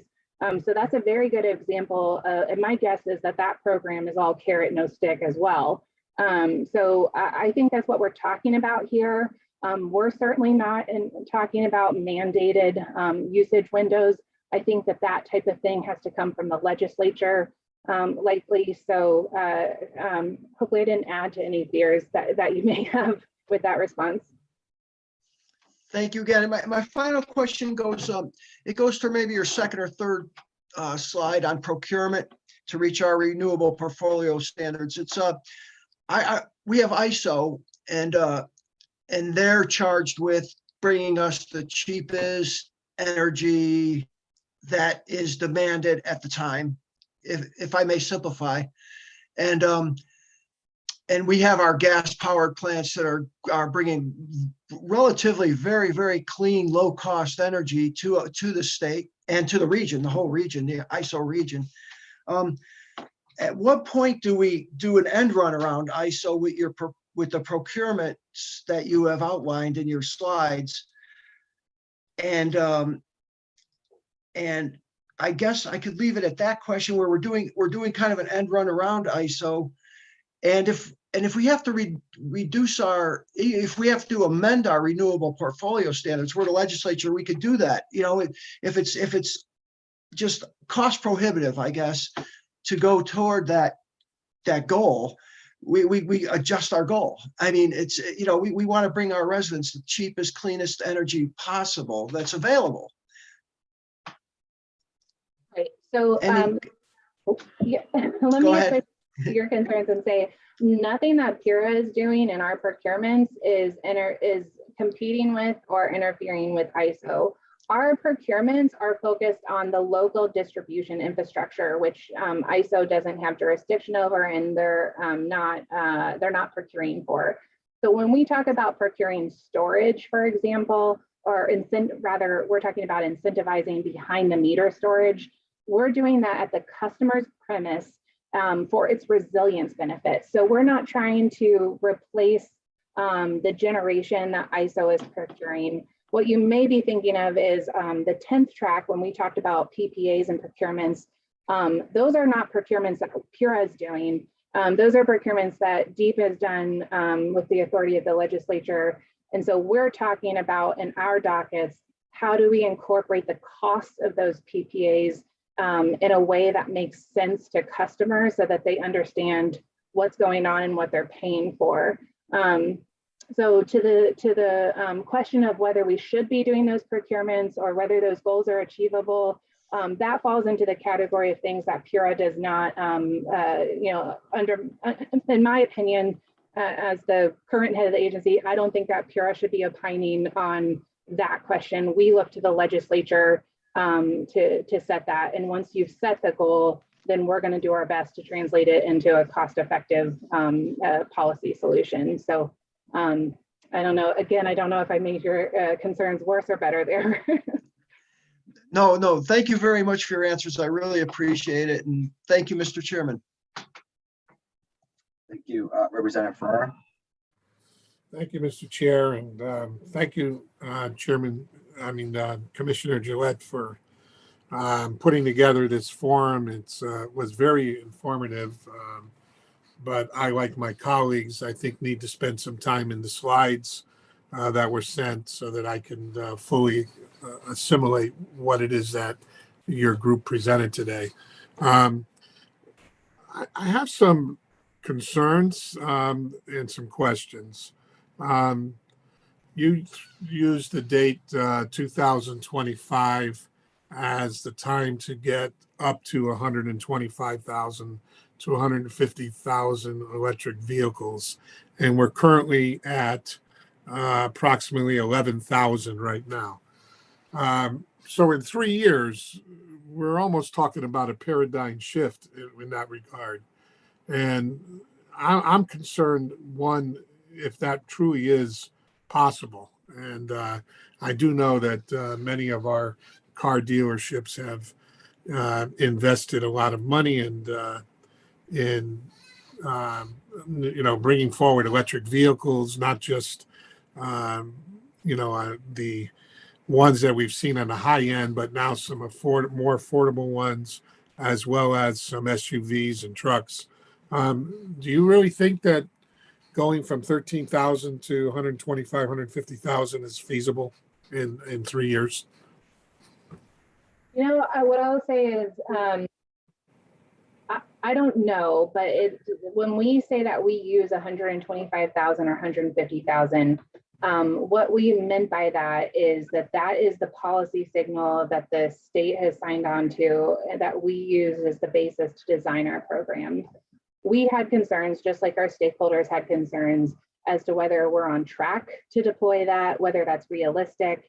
And what we did was built in, I'll say, off ramps in our program design to ensure that we're not deploying infrastructure at a rate that it's not going to be used. So we have these annual program cycles as well as 3-year program cycles. And we've taken that deployment target and we've spread it over 9 years. And then each year that we're coming back to evaluate, we're evaluating both the number of vehicles that have been deployed that year, as well as the infrastructure that's being deployed. So if we find out in any given year that we're deploying those two at divergent rates, we can adjust, because as a utility regulator, as a cost regulator, it's not in our interest or the ratepayers' interest to deploy infrastructure at a rate that's going to be stranded or underutilized. So to sum it up, I'd say whether or not the 150,000, 125,000 is feasible, that's the policy direction that we looked at. And then we designed our program to make sure that if we're not on track to achieve that, the program is designed to not overspend, but rather to match the actual cars hitting the road. Thank you, Commissioner. And moving on in the same lane of questioning, assuming you are taking your plan of spreading it out over 9 years. 9 years from now, if in 3 years we're trying to reach a goal of 150,000 vehicles, what is the goal projection for 9 years out? The goal that was backed into from, I want to say it was the Governor's Council of Climate Change, using the Global Warming Solutions Act, they translated the 2030 goal into 500,000 vehicles. So again, the program is designed over 9 years to scale up to 50% of the infrastructure needs to support that. And each year we will look at how we're doing on the trajectory towards both the 2025 goal as well as the 2030 goal. Thank you, Commissioner. That's certainly an ambitious goal, considering the total number of vehicles on the road in Connecticut now. But going along with that,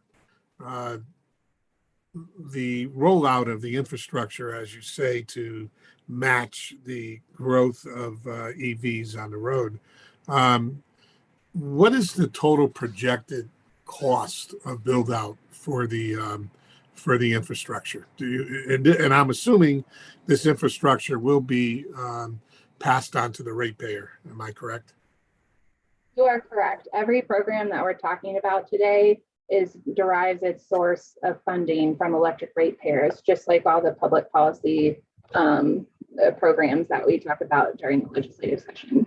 So Stephanie's going to have to remind me what the 3-year budget is. I want to say it's 18 million for UI and 79 million for Eversource. Does that sound right? Yeah, and the 76 to 79, I believe, for Eversource. Yeah. So we're talking, to put that into perspective, for the types of to give you some perspective for that, like Eversource, for example, might spend $100 million a year on vegetation management. So like we're talking about numbers in that are consistent with other utility expenditures, that those are going to translate into bill impacts, and the programs are designed to make sure that the benefits that we receive from deploying that infrastructure are going to outweigh the cost of deploying the infrastructure. So assuming that we hit our goals, and I do submit that I think the goals are lofty, and I'm not going to say that I have doubts. I believe where there's a will, there's a way, but I do see it as a very difficult lift. But assuming that we do hit it, in 9 years, we'll be looking at approximately 3 times those dollar amounts to build out the infrastructure, correct? That's correct. I don't have the numbers in front of me, but I would agree. I could just extrapolate. Call from wireless caller. Lastly, I have one last question. And this one really concerns me. Rep Steinberg kind of hit on it when he talked about the build out of the infrastructure and getting this up in place to handle the influx of vehicles. But one thing that doesn't seem to be mentioned is, in addition to the infrastructure build out to handle this, I'm concerned about the drain of electricity to charge these vehicles on a daily, weekly basis, and the current status of the grid as it stands. Because we all have had questions regarding ISO and the storms and rolling blackouts and things like that. Is the state really in a position, the grid, to handle this transition and this drain that cars are going to put on the grid as they go through daily charging? I appreciate that question because I think it gets to the crux of why PURA is playing in this space, if you will. I'll just be perfectly clear. If the state tomorrow says that it no longer wants to be a signatory to the MOU, or it no longer has a preference for deploying electric vehicles, PURA's program would likely end, because the only reason that we're in this space is because we feel like if the state's policy is to deploy electric vehicles, then it's incumbent on us to make sure that the grid can survive that deployment in a way that is not going to unduly add costs. So our program is designed to make sure that customers are getting policy signals that they should be charging at specific hours and times of the day, so that it isn't adding to the demand that we're pulling from ISO, but rather falling underneath of it at a time of day when there's electricity. So these chargers that we're talking about deploying, the smart chargers, the level 2, that's why PURA thinks we should play in this space, because if we're arming customers with a level 2 charger, they don't have to get up at 1 o'clock in the morning and plug in their vehicle. The charger is going to do that for them on its own. They're going to go home, they're going to plug in their vehicle, and then that smart charger is going to say, I'm not going to start pulling electricity from the grid until 2 in the morning when the grid has an oversupply. So in other words, your concerns are valid. They're the concerns we have, which is why we designed the program. Our goal is not just to, PURA's goal, as I see it, is not to cause a proliferation of electric vehicles. That's not our role. Our role is to hear from you all that the goal of the state is to deploy more electric vehicles. And if that's the state's goal, we need to make sure that we're designing a program that will prevent the grid from being overutilized or overstressed at the times that it couldn't handle it. Yeah, so I'm glad to see that that concern is front and center, because while all of us would really like to see the decarbonization of transportation, we have to be realistic on how we bring it forward. I really think we have to balance it.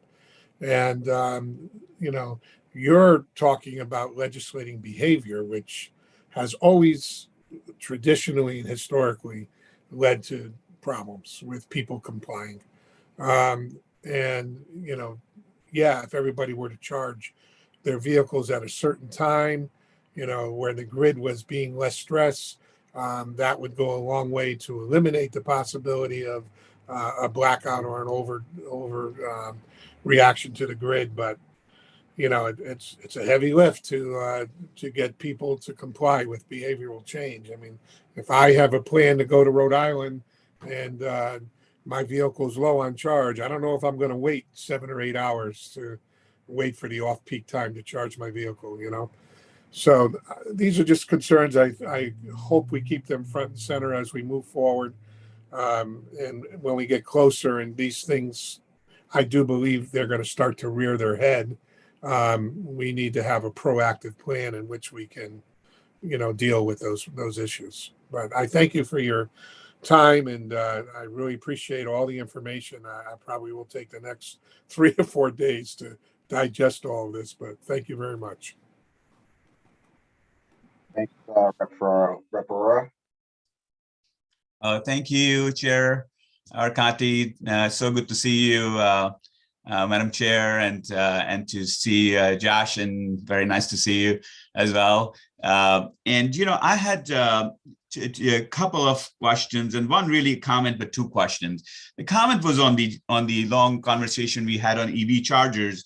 I was just hoping that you could do your own analysis as PURA, because the 125,000 number, as my good Representative Ferraro said, it just does not look right.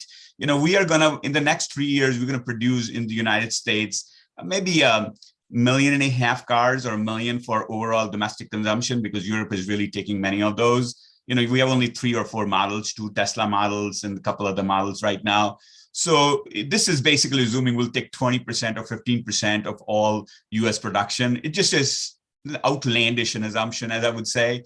We are 1% of the US population. Maybe we'll take 2% of the production, right? So 2% of the production is going to be somewhere between, call it 3 years, much smaller number. 25,000 could be a good number.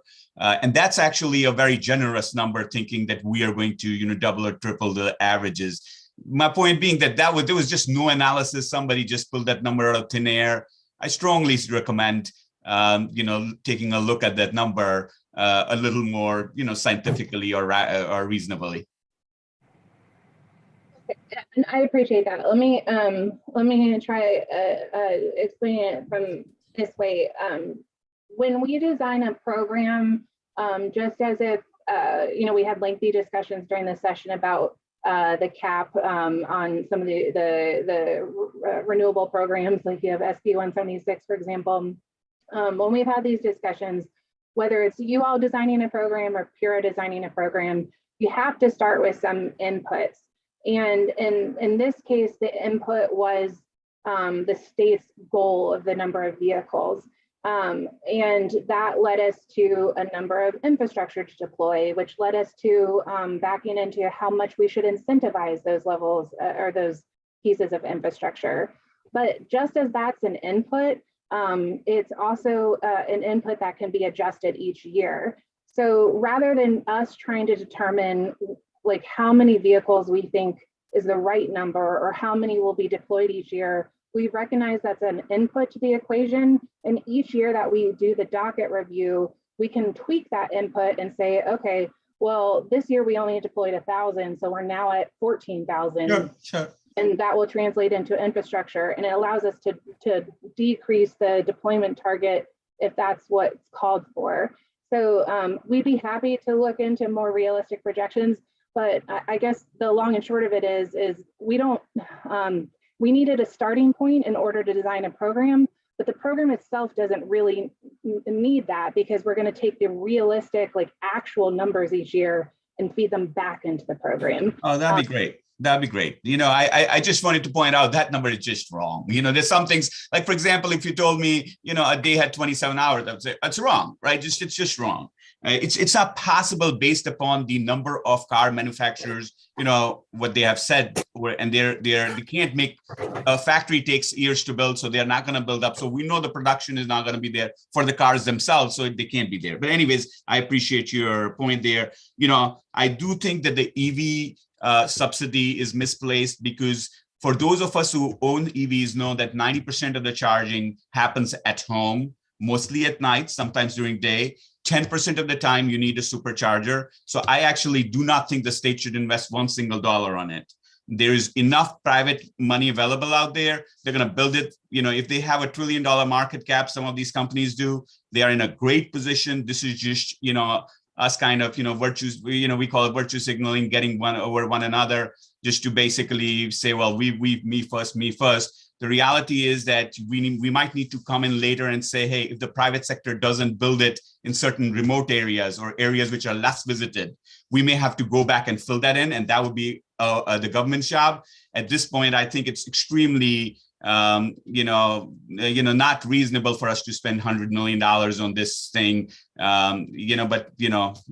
that any rationale that we should do so is just not add up. I think there's enough money, and most of these, just like we're not building, I'm charging my own or running my own a washing machine and my washer and my dryer. And, same thing, I have one of those 240 volt thing, and I charge my car. I haven't even seen, my bill has changed by about, 10%, 15% over the last, 6 years I've owned it.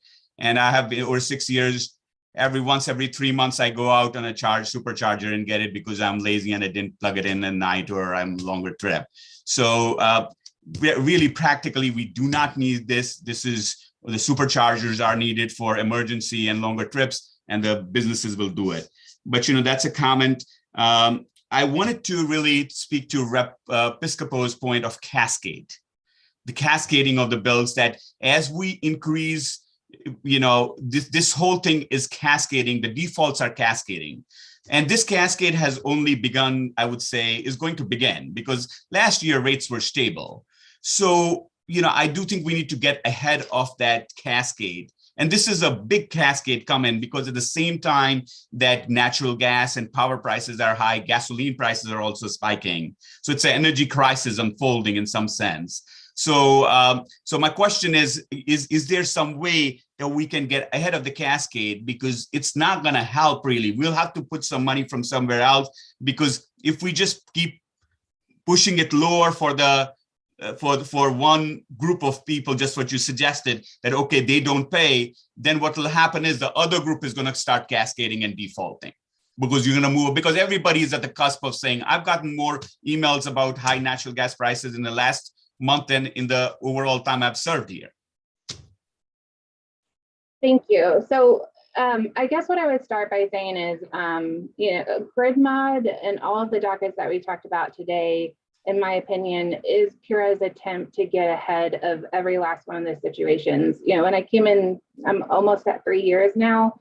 When I came in 3 years ago, my assessment of our infrastructure and the policies and programs that we have been running through our utilities are that they were largely reactive, or that they were a patchwork, and that we were trying to react after the fact. So, I think we could agree to disagree on the electric vehicle part, because in my opinion, deploying the infrastructure chargers in the way that we've designed is our attempt to stay ahead of the curve. Because if we are wrong and these vehicles hit the road in a way that we have no control over, we have no insight to, the grid will fail, and it will fail fast.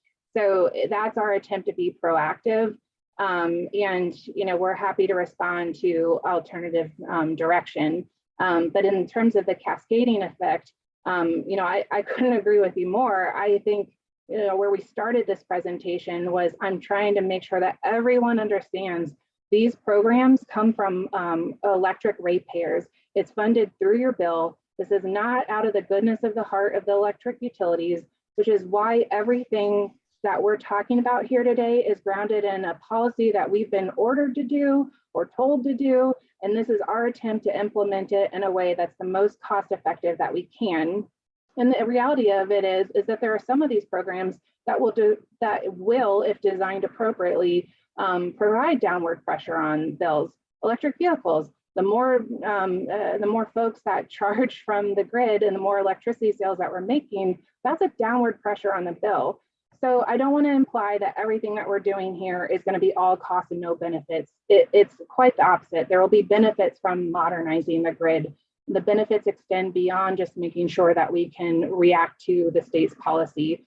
But as you discussed with me during session, and I think Representative Meskers did at length too, we do need to have a real heart-to-heart about what is on our electric bills, and provide the transparency into what the electric bills are funding, and then have an honest conversation around whether we can continue to sustain or support that. And I think that that's what PURA is working toward. But there are a lot of things that we're talking about and presented to you today that have to happen, whether we have a 2040 goal of 100% or not. Our grid is not in great shape. We are maintaining fairly good reliability on blue sky days. We have minimal resilience in some communities to storms that are increasing in nature. So I hear you loud and clear. I'm trying to be very upfront with you that these policies are going to cost money. and that PURA's role here is making sure that we're getting the most value for the customers that we can. Great. No, thank you. The root cause still of the cascade is higher prices. And part of it, as you just said, is basically some programs which, Rep. Meskers and I had mentioned earlier could be taken out because they're not related to energy. But really, it's also much more important coming in here is now going to be the fact that our asset mix is not really suited because we just had some different ideas than the way the world progressed, right? And our natural gas prices for winter are at $20, which is just basically, the amount of pain that's going to create. We have moved everybody from heating oil to natural gas, or a lot of our residents are now on natural gas. And natural gas prices in the winter are now really extremely high because of the fact that we do not have any pipe capacity coming from the production areas. And that's been something, which has been very clear. And now, if we are not going to do it for the next decade, this, my calculation, it runs into hundreds of millions of dollars extra, which our residents have to pay. And it's 2 times over because half of our power is also linked to that same natural gas. So all of that one change which has happened this winter is really going to, cost us much more than anything else we can talk about in this docket or any other. And I'm still trying to explain to my constituents how it's possible that when prices have only moved up 20%, the prices in the winter for us have really, moved up 3 times. And they are also not fully implemented because you did hedge. The good news was that last year you hedged earlier in the year, which was fantastic. This time we're going to see the total unhedged because our hedges are going to start only in this year. So there are some major challenges, big picture challenges coming at us. And I think you are the only, intellectual power in town who understands this coming at us. And if we still keep talking about renewables at this point, we're going to have massive defaults and doubling of pricing, which is really very dangerous what we're looking at. So I really appreciated your docket on bringing all the solar together. That's such a patchwork. And since we've been looking at it, we were like, how do we get this all together in one way? And I'm very appreciative of that idea. But nonetheless, I think we got to attack some of the big picture ideas. Otherwise, these won't really, add up. Thank you, Madam Chair, and thank you for all you do for us. Thank you. Yeah, Meskers. Thank you, Chair Conti, and thank you, Chair Gillette. I was going to start. I've been waiting to be recognized, and I realized I never had my hand up, which I thought was amusing to myself. I would only note that Chair Conti and Gillette, if you let Jonathan Steinberg say illuminating once more in an electric conversation, I'm going to scream. I must have heard 3 references to illuminating. So away from the... Don't pick on Rep. Steinberg. No, I won't. It's just everything was illuminating. So I'll just make that reference. I want to talk in broad terms about what a couple of my goals and objectives and see where we'd fit that in or how we're looking at that. One is when we talk about energy bills and bad debt. I had mentioned to you, and I made a specific request, I don't know where we are in potential in dockets on third-party energy suppliers and bad debt. We've got third-party energy suppliers, which I have run on about a number of times.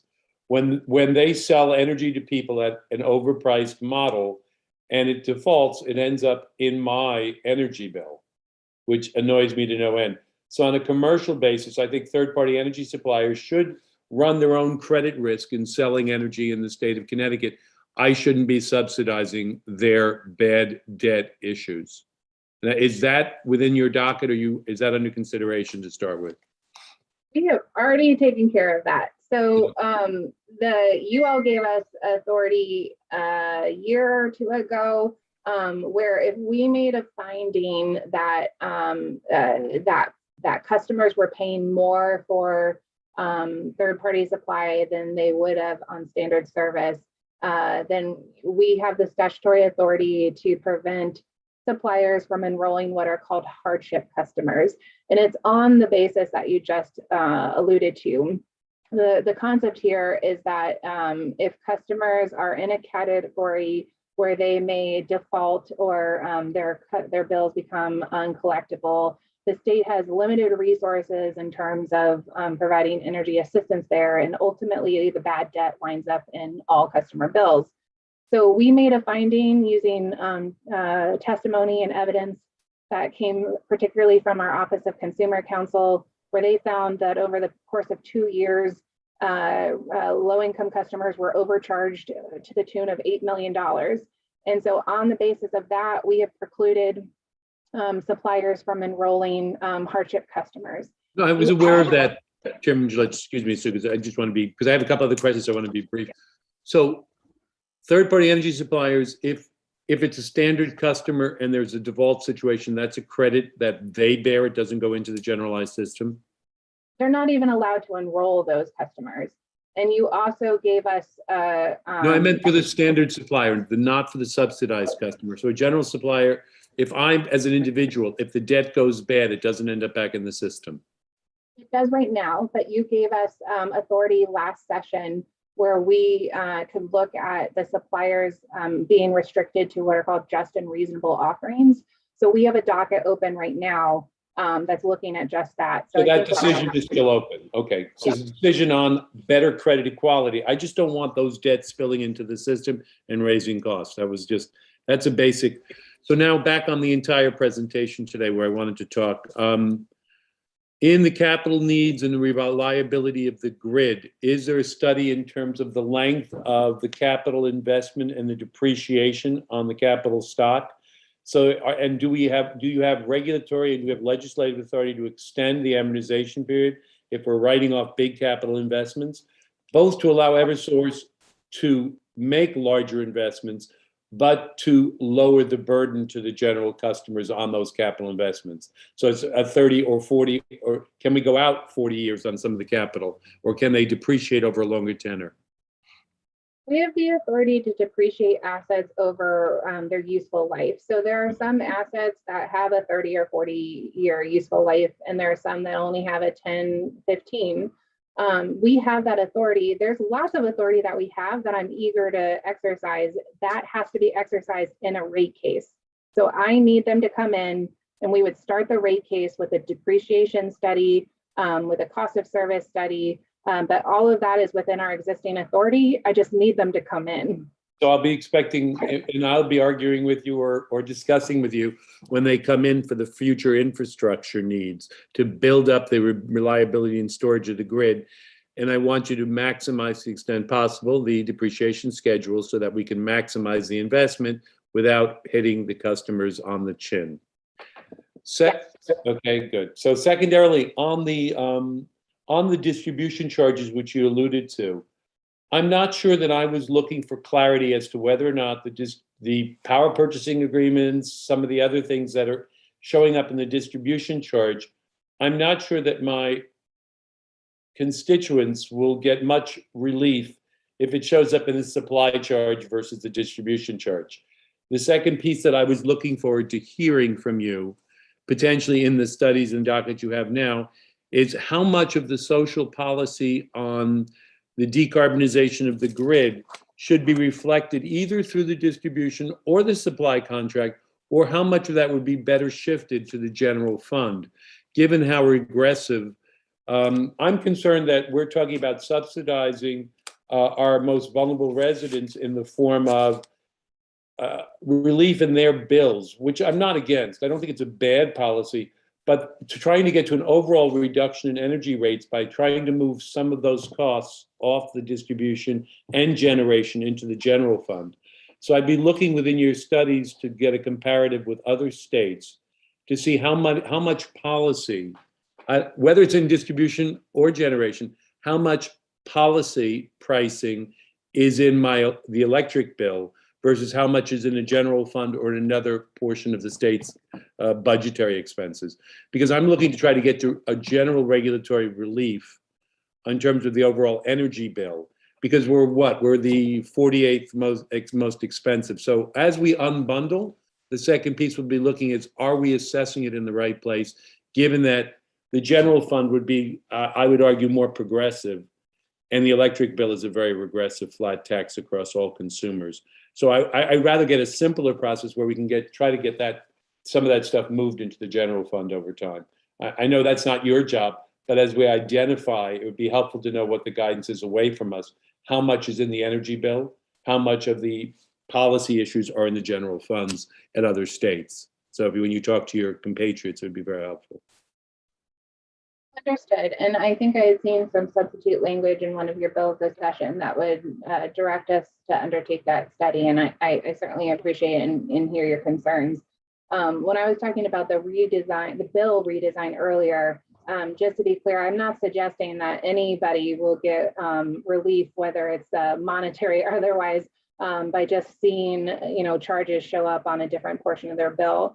But what I am reacting to is, I think, what I hear from customers is a frustration that they don't even understand why their bills are so high, and the bills are not readable, and they don't understand why it costs 3 times the amount to deliver the electricity as it does to supply it. So to me, the first step there is to show customers what percentage of your bill is going to public policy, what's going to transmission, which is regulated by the federal government, what's going to distribution, which is regulated by PURA, and what is going to supply, which is not regulated by anybody.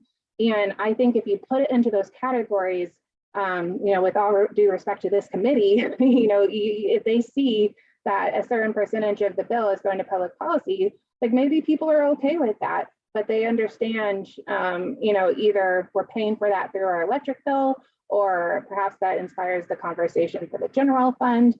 That is not, in my opinion, PURA's decision. That's your all's decision. But the bill redesign is to make sure that that is transparent, so you know to whom to advocate. That's what I meant by the importance of defining where those go. And I will absolutely continue to look at what the other states do. I think it's critically important that if we're pushing to electrify everything, if that's our policy, we need to make sure that customers can actually continue to afford the essential service of electricity. So that is front and center in our dockets, and I appreciate the feedback as always. Yeah, and just as in summary, you've been, I was almost going to say, I'm going to shoot myself, I was going to say illuminating. You've been so helpful in your process, and I can't think of a better advocate overall for both the consumers and for the right regulatory framework. And so I thank you. Every time, I've sat in different tables with conversations about infrastructure and cost and expense. And I think your grasp of the issues and your understanding on the regulatory framework across the country, I think you're a tremendous asset, and we're lucky to have you. So thank you. And no further questions, Mr. Chair. All right. I don't see anyone else with their hands up. So with that, I will conclude our forum on grid mod. I greatly appreciate Chair Gillette and your team for participating today. And I will echo the end of Representative Mesker's comments. And the committee is lucky to have you and your team to help us work through our legislative task. So with that, I will conclude, and Rep. Steinberg will talk offline about maybe a grid mod subcommittee going forward. Maybe 2 Rs and 2 Ds would be a good little subcommittee for that. To defend my public health chairman, I think the discussions have been very bioluminescent. You guys are funny. All right. With that, I'll conclude today's forum. So good afternoon, everybody, and see you soon.